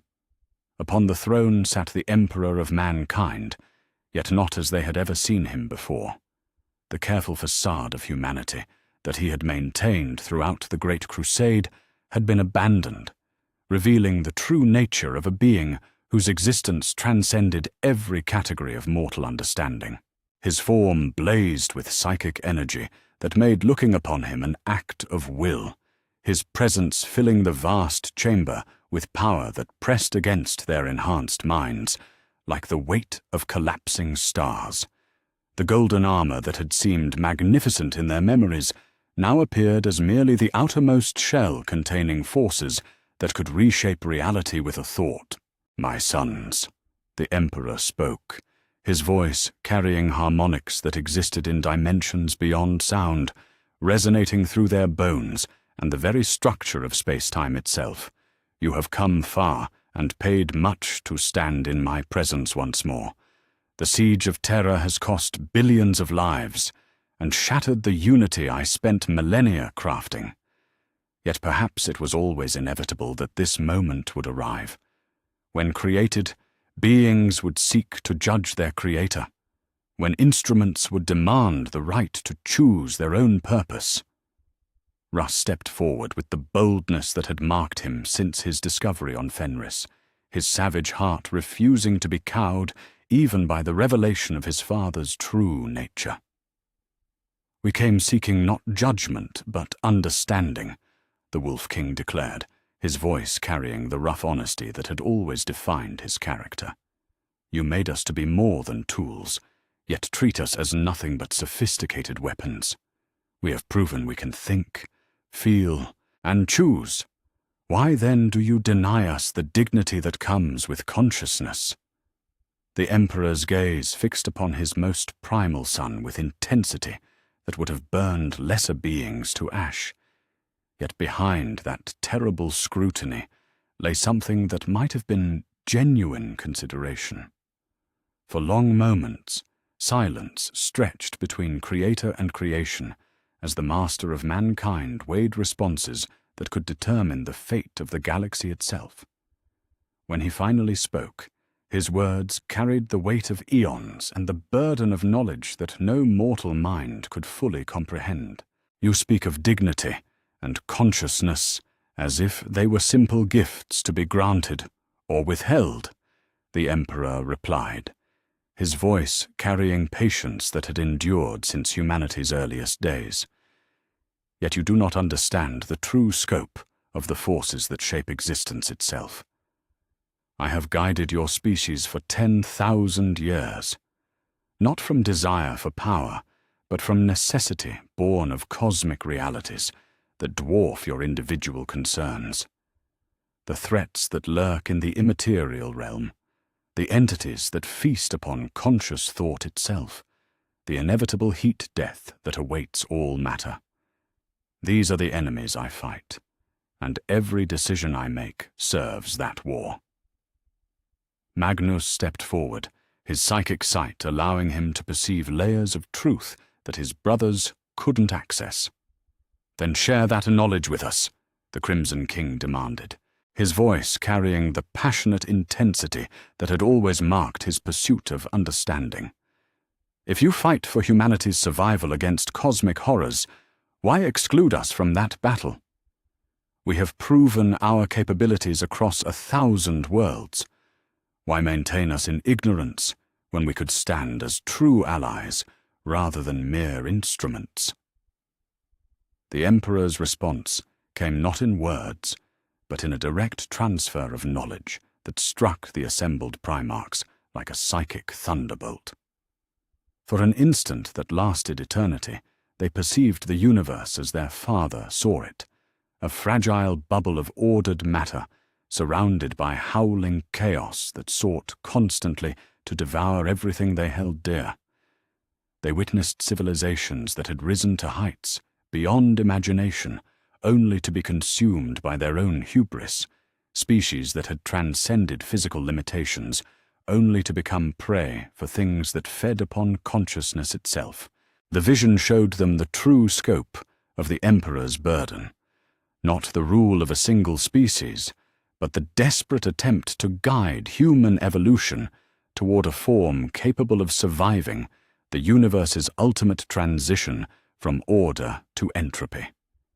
They saw the careful calculations that had shaped every decision across millennia, the agonizing choices between immediate compassion and long-term survival that had hardened his heart against the luxury of emotional attachment. Sanguinius reeled under the weight of cosmic perspective, his angelic nature struggling to comprehend the magnitude of forces that his father faced alone. Yet even as understanding dawned, the great angel found his resolve unshaken by the revelation of necessity that had driven the Emperor's coldness. "Even if your goals justify such methods," Sanguinius said, his voice carrying the noble strength that had inspired billions, "does survival without dignity possess any value worth preserving? If we must become mere components in a cosmic machine to endure, have we truly saved humanity or merely created a more sophisticated form of extinction?" The angel's words struck at the heart of their philosophical divide, expressing the fundamental question that had driven their rebellion from the beginning. Was existence at any cost preferable to extinction with honor intact? Could consciousness that had been reduced to mere function still be called truly alive?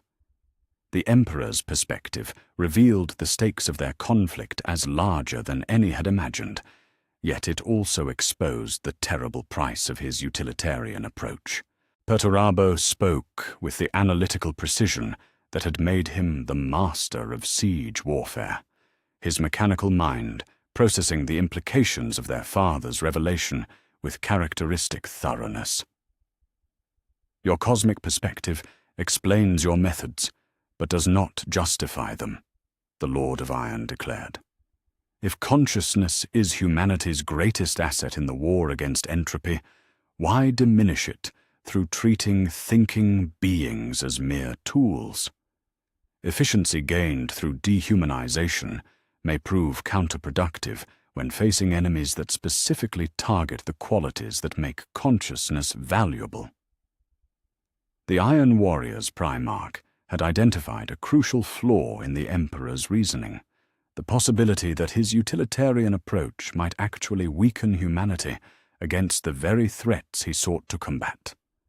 If their enemies fed upon consciousness itself, then maintaining the full dignity and autonomy of thinking beings might represent not luxury, but strategic necessity. The Emperor's perfect composure flickered for the briefest instant, revealing something that might have been uncertainty beneath his mask of absolute authority. The master of mankind had spent eons calculating optimal strategies for humanity's survival, yet the rebellion of his greatest creations forced him to confront questions he had long suppressed. Perhaps the very consciousness he sought to preserve required freedom to flourish, even if such freedom introduced variables that complicated his carefully ordered plans. "You offer me philosophical riddles when the universe demands practical solutions," the Emperor said. Yet his voice carried less certainty than before. The margin for error in cosmic warfare leaves no room for the inefficiencies of emotional indulgence. I have guided humanity through 10,000 years of progress by maintaining focus on essential goals rather than comfortable illusions about love and family. Would you have me risk the species' survival for the sake of paternal warmth? Vulcan stepped forward with the compassion that had always defined his nature, his massive frame radiating the protective instinct that had made him beloved among mortals and Astartes alike. "Perhaps the question is not whether to choose between survival and dignity," the salamander suggested, his voice carrying the wisdom of one who had crafted beauty as well as weapons. "Perhaps true survival requires both, consciousness that knows itself as valuable precisely because it chooses to preserve what it loves. We do not ask for comfort, but for the right to stand as partners rather than tools in whatever struggle lies ahead." The Salamander's Primarch had articulated the possibility that their father's dilemma might contain a false choice, that consciousness, forced into mere functionality, might prove less effective than consciousness that chose its purpose freely. The very qualities that made beings worth preserving might be the same qualities that made them most effective in preserving themselves and others. The Emperor rose from his throne with movements that seemed to bend reality around his golden form, his power filling the chamber with energies that made the very stones of terror tremble. Yet for the first time since their creation, his sons stood before him without flinching, their own enhanced nature allowing them to endure the full revelation of his might. The confrontation had moved beyond mere rebellion to become a test of whether consciousness could negotiate with the forces that shaped its existence. "Then choose," the Emperor commanded, his voice carrying finality that echoed through dimensions beyond the physical. "If you would stand as partners rather than instruments, prove that free will produces better results than designed purpose. Take responsibility not merely for your own destinies, but for the consequences of every choice you make. The cosmic war continues regardless of our family disputes. Show me that consciousness freely given serves humanity better than consciousness efficiently directed." The moment of choice had arrived, yet it came not as surrender or victory, but as the beginning of a new phase in the relationship between creator and creation. Each Primarch faced the terrible freedom of determining their own path while accepting responsibility for the consequences of that choice. Some would reconcile with their father while maintaining their independence. Others would forge entirely new destinies among the stars, and still others would seek middle ground between service and autonomy. The throne room that had witnessed the birth of an empire now became the birthplace of something entirely new, a relationship between god and demigod, based not on designed purpose, but on chosen cooperation. The foundations of the imperial palace groaned under the psychic strain of their confrontation, yet somehow held against forces that could have shattered worlds. Terror itself seemed to hold its breath as the future of humanity hung in the balance between those who would preserve consciousness through control and those who believed it could only be preserved through freedom. The reckoning had begun, not with the sound of battle, but with the terrible silence that comes when absolute authority confronts genuine choice. Whatever emerged from this confrontation would determine not merely the fate of the Imperium, but the very definition of what it meant to be human in a universe where consciousness itself had become the ultimate battlefield. The sundering choice, the silence that followed the Emperor's ultimatum, stretched across Terra like the aftermath of a thunderclap, carrying with it the weight of decisions that would reshape the galaxy for millennia to come. In the ruins of the Imperial Palace's outer courts, where the debris of transhuman warfare lay scattered like the bones of titans, ceasefire signals began broadcasting on all frequencies as combatants on both sides recognized that the nature of their conflict had fundamentally changed. The war for Terra's future had ended not in victory or defeat, but in the terrible recognition that some wounds could only be healed through transformation rather than conquest. Sanguinius was the first to make his choice known, the great angel's voice carrying across the throne room with the noble clarity that had always marked his words. Yet where once that voice had spoken of duty and loyalty, now it carried the hard-won wisdom of one who had looked into the abyss of ultimate truth and chosen to step back from its edge. "I will not kneel again as a son seeking approval that was never genuine," the angel declared, his perfect features set in lines of quiet resolution. "Yet neither will I abandon the duty to protect those who cannot protect themselves. Let there be partnership where once there was servitude, cooperation where once there was compulsion." The angel's choice established a middle path that others would follow, acceptance of their independence while maintaining commitment to humanity's protection. Sanguinius would return to his legion and his campaigns, yet never again as an instrument of the Emperor's will, but as a sovereign ruler, making his own decisions about where duty led and honor demanded action. The Blood Angels would become something new in the galaxy's history, a transhuman force bound by choice rather than design, loyalty freely given rather than programmed into their very genes. Vulcan's response came with the measured consideration that had always characterized the Salamander's Primarch, his massive frame radiating the protective warmth that had made him beloved among mortals and Astartes alike. "The forge that shaped our brotherhood may be broken," the Lord of Drakus said, his voice carrying both sadness and hope in equal measure. "Yet from the fragments we might craft something stronger. I choose partnership as well, yet one that acknowledges the scars we all bear from this conflict. Trust, once shattered, must be rebuilt slowly and with great care." The Salamander's words carried wisdom born from his understanding of the craftsman's art, that things broken could sometimes be remade into forms more beautiful than their original shape, yet such remaking required patience and skill that few possessed. Vulcan would maintain his protective role among the civilian populations of the Imperium, yet now as their chosen guardian rather than their assigned protector. Rogel Dawn spoke with characteristic directness, his unwavering nature finding clarity even in the complexity of their transformed relationship. "Duty remains duty regardless of the one who commands it," the Praetorian declared, his yellow armor bearing fresh scars from the siege that had tested every principle he held dear. "I will continue to stand as Terra's defender, yet now I do so by choice rather than compulsion.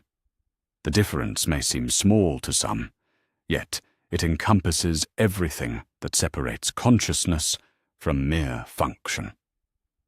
The Imperial Fist's decision surprised none who knew his character, for Dawn's loyalty had never been conditional upon reciprocal affection, yet even his steadfast nature had been transformed by the revelation of their true status, his service now carrying the dignity that came from conscious choice rather than designed purpose.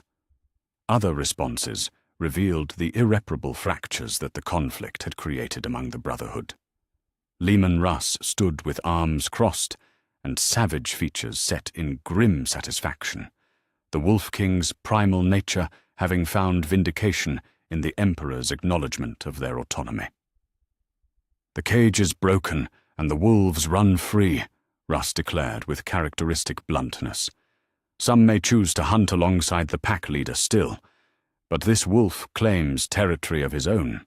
The Fenris systems will be ruled by Fenrisian law, not Terran edict."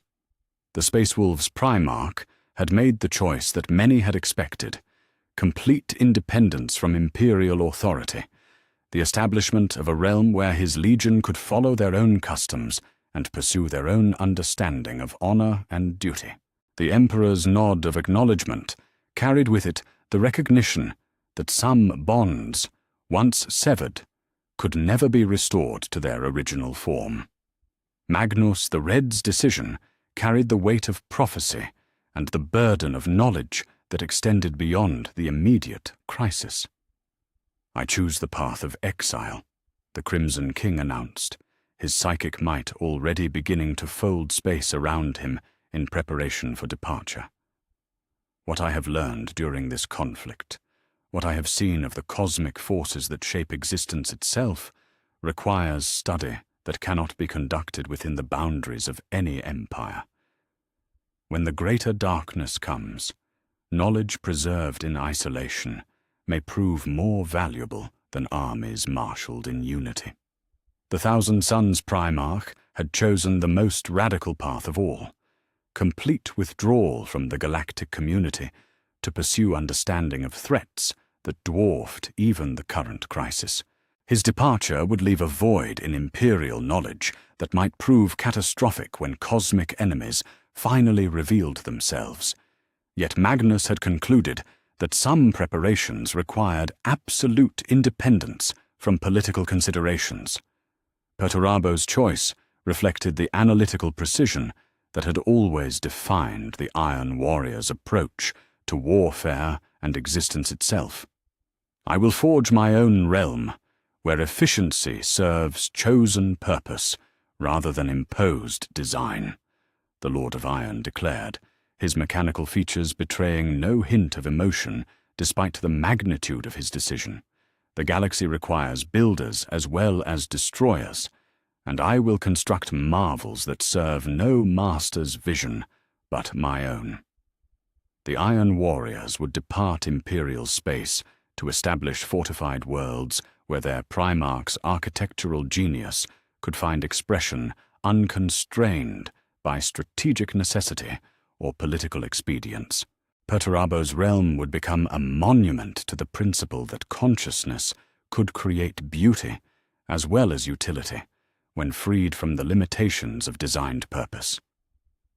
The Emperor watched each choice with the same perfect composure he had maintained throughout the crisis, yet careful observers might have detected subtle signs of the calculations proceeding behind his golden mask. The Master of Mankind had spent eons planning for every contingency except the one now unfolding before him: the voluntary dispersal of his greatest weapons across a galaxy that would require their protection more than they might realize. "So be it," the Emperor declared when the last choice had been made and the final declaration spoken.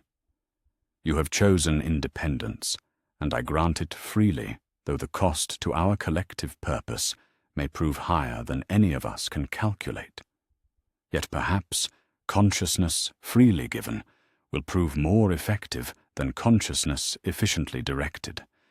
The cosmic war continues, regardless of our family arrangements. Prove that your choices serve humanity better than my designs." The political arrangements that emerged from the throne room confrontation would require months to formalize and years to implement, yet their basic structure became clear in those first hours after the ceasefire. The Imperium would be transformed from a centralized empire into a confederation of autonomous realms, each ruled by a primarch who had chosen cooperation over rebellion, while maintaining the right to govern according to their own understanding of duty and honor. Some legions would remain fully integrated into imperial command structure, their primarchs accepting partnership while choosing to exercise it through continued coordination with Terra. Others would establish independent realms that maintained defensive pacts and trade agreements with the Emperor's domain while pursuing their own internal policies. Still others would depart entirely, seeking isolation or exile among distant stars, where their choices would affect no one but themselves and their chosen followers.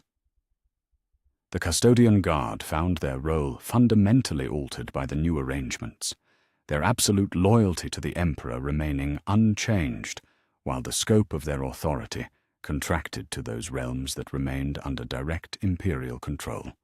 The golden-armored guardians would become symbols of a more limited, but perhaps more honest form of imperial power, authority acknowledged rather than imposed, cooperation chosen rather than compelled.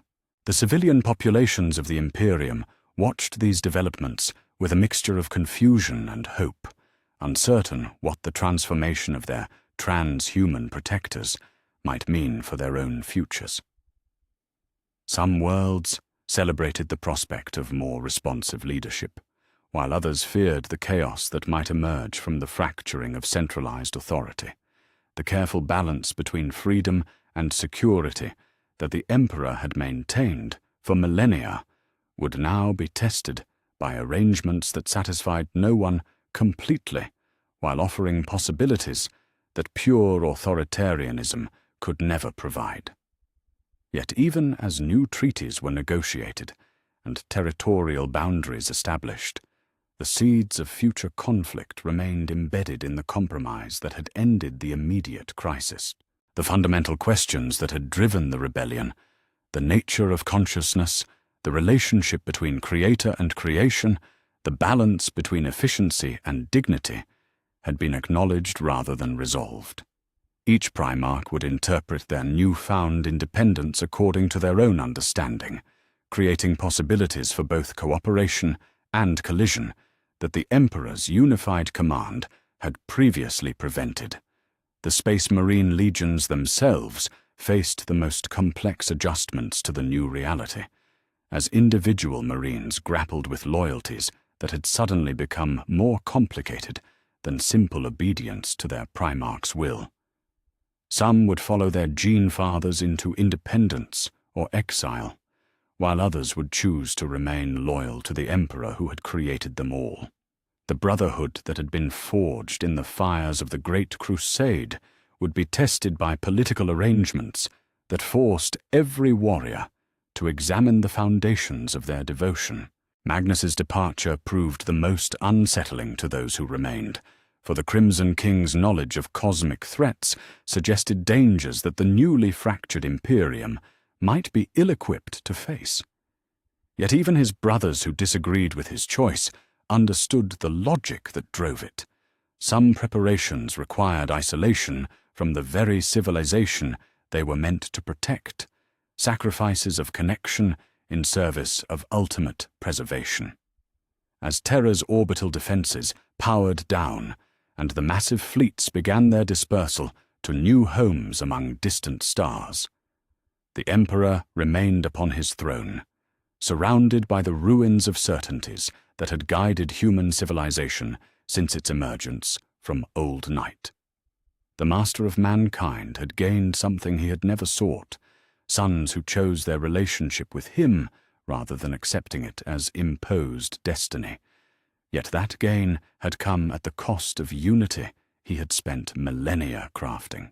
The golden throne gleamed in the uncertain light of a new dawn, its significance transformed from a symbol of absolute authority to a reminder that even gods must learn to share power with the consciousnesses they create. The Imperium would endure, yet in forms that none could predict, and with consequences that even the Emperor's vast intellect could not fully calculate. The sundering choice had been made not once, but 18 times, each decision creating ripples that would reshape the galaxy's destiny for generations, yet unborn. The age of designed purpose had ended in the ashes of Terra's siege, replaced by an era where consciousness would be tested not by efficiency, but by its ability to choose wisely when granted the freedom it had always claimed to desire. The future remained unwritten, its possibilities as vast as the galaxy itself, and as uncertain as the hearts of the transhuman demigods, who would now forge their own destinies among the stars. The price of truth. In the years that followed the sundering choice, the galaxy settled into patterns that satisfied no one, yet proved more durable than many had expected. The great revelation that had shattered the bonds between the Emperor and his primarchs rippled outward through the Imperium like stones cast into still water, touching every world and every life with consequences that would echo across generations. The knowledge that even gods could be disappointed in their children had fundamentally altered humanity's understanding of its place in the cosmic order, replacing comfortable certainties with questions that had no easy answers. On 10,000 worlds, mortal humans struggled to comprehend the conflict that had erupted between their transhuman protectors, seeking meaning in events that transcended normal categories of understanding. The Space Marines, who had once seemed like living embodiments of the Emperor's will, now appeared as beings caught between competing loyalties, their gene fathers' choices forcing ordinary citizens to confront uncomfortable truths about the nature of authority and obedience. Some populations embraced the new freedoms that came with semi-autonomous Primarch realms, while others yearned for the simple clarity of absolute imperial rule. The Emperor remained upon his golden throne, surrounded by the artifacts of power, yet more isolated than he had been since the earliest days of human civilization. Those who served in his presence could sense the weight of calculations that proceeded behind his perfect features, the endless analysis of outcomes that his choices had set in motion. The master of mankind had achieved something he had never sought, sons who chose their relationship with him rather than accepting it as designed destiny. Yet that achievement had come at the cost of unity that might prove irreplaceable when cosmic enemies finally revealed themselves. The Custodian Guard maintained their vigil with characteristic dedication, yet even these enhanced warriors struggled with the implications of their transformed role. They had been created to serve a god-emperor, whose authority derived from absolute superiority over his creations, yet now they protected a being whose sons had proven capable of standing as equals rather than instruments. The golden-armored guardians found their purpose unchanged, yet somehow diminished, their absolute loyalty suddenly seeming less noble when their master's other children had chosen more complex forms of devotion. Among the scattered Primarchs, the new age of independence revealed truths about their natures that centuries of designed purpose had obscured. Sanguinius discovered that nobility freely chosen carried deeper satisfaction than noble behavior compelled by genetic programming, his blood angels becoming exemplars of what transhuman virtue might achieve when pursued as an ideal rather than followed as instinct. Yet even the great angel found himself haunted by questions about the authenticity of his transformation. Was his newfound peace genuine growth, or merely another form of programming expressing itself through different circumstances? Vulcan threw himself into the work of protection with renewed vigor, his salamanders establishing fortified worlds where civilian populations could flourish under the guardianship of warriors who had chosen their protective role rather than accepting it as assigned duty. The Lord of Drakes found deep satisfaction in crafting defensive installations that served no strategic purpose beyond keeping the innocent safe. Yet he remained troubled by the knowledge that his compassionate nature might be as artificial as any weapon his forges had produced. Rogel Dawn continued his eternal vigil as Terra's defender, his imperial fists maintaining their posts with the same unwavering dedication that had always defined their service. Yet the Praetorian found his duty transformed by the knowledge that he served by choice rather than compulsion, each fortification he built carrying the weight of conscious decision rather than programmed response. His loyalty had gained meaning through the possibility of its absence, yet that same possibility cast shadows over certainties he had never questioned. In the far reaches of the galaxy, Leman Russ established a realm where the ancient customs of Fenris flourished without interference from Terran authority. The Wolf Perturabo's realm became a monument to what consciousness might achieve when freed from the limitations of designed purpose, his architectural genius finding expression in constructions that served no function beyond beauty and wonder. The Iron Warrior's domain attracted artisans and philosophers from across the galaxy, becoming a center of learning that rivaled the greatest achievements of the dark age of technology.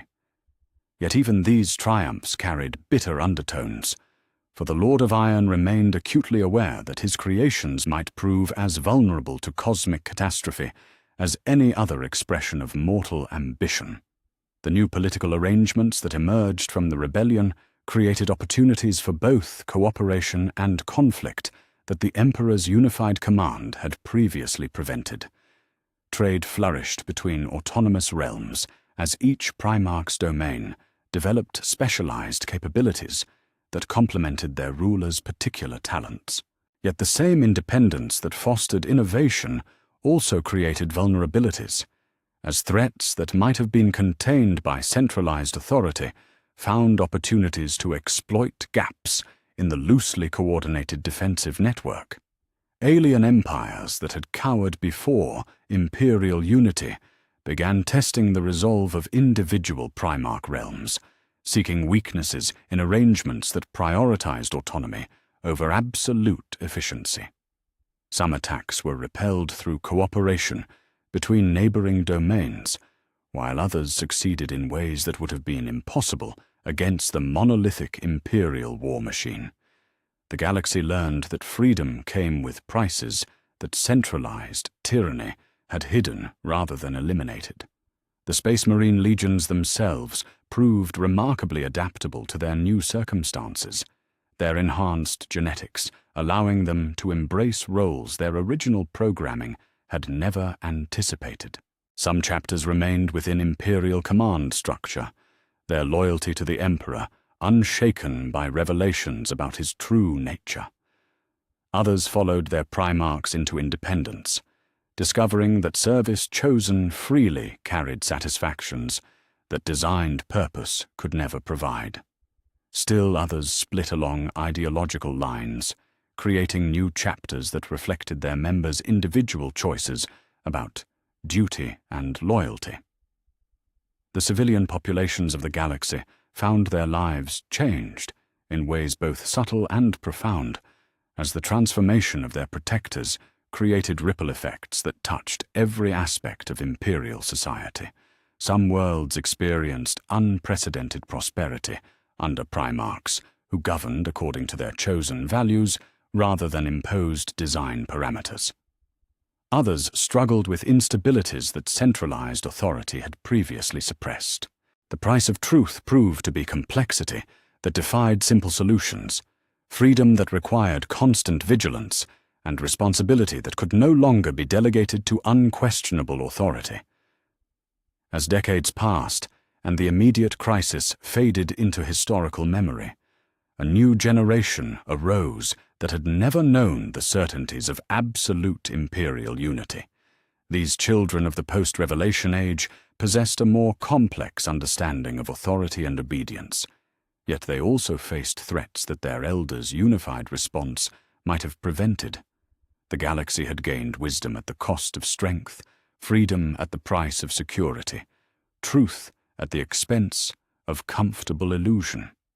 The terrible question that haunted thoughtful minds across the Imperium remained unanswered.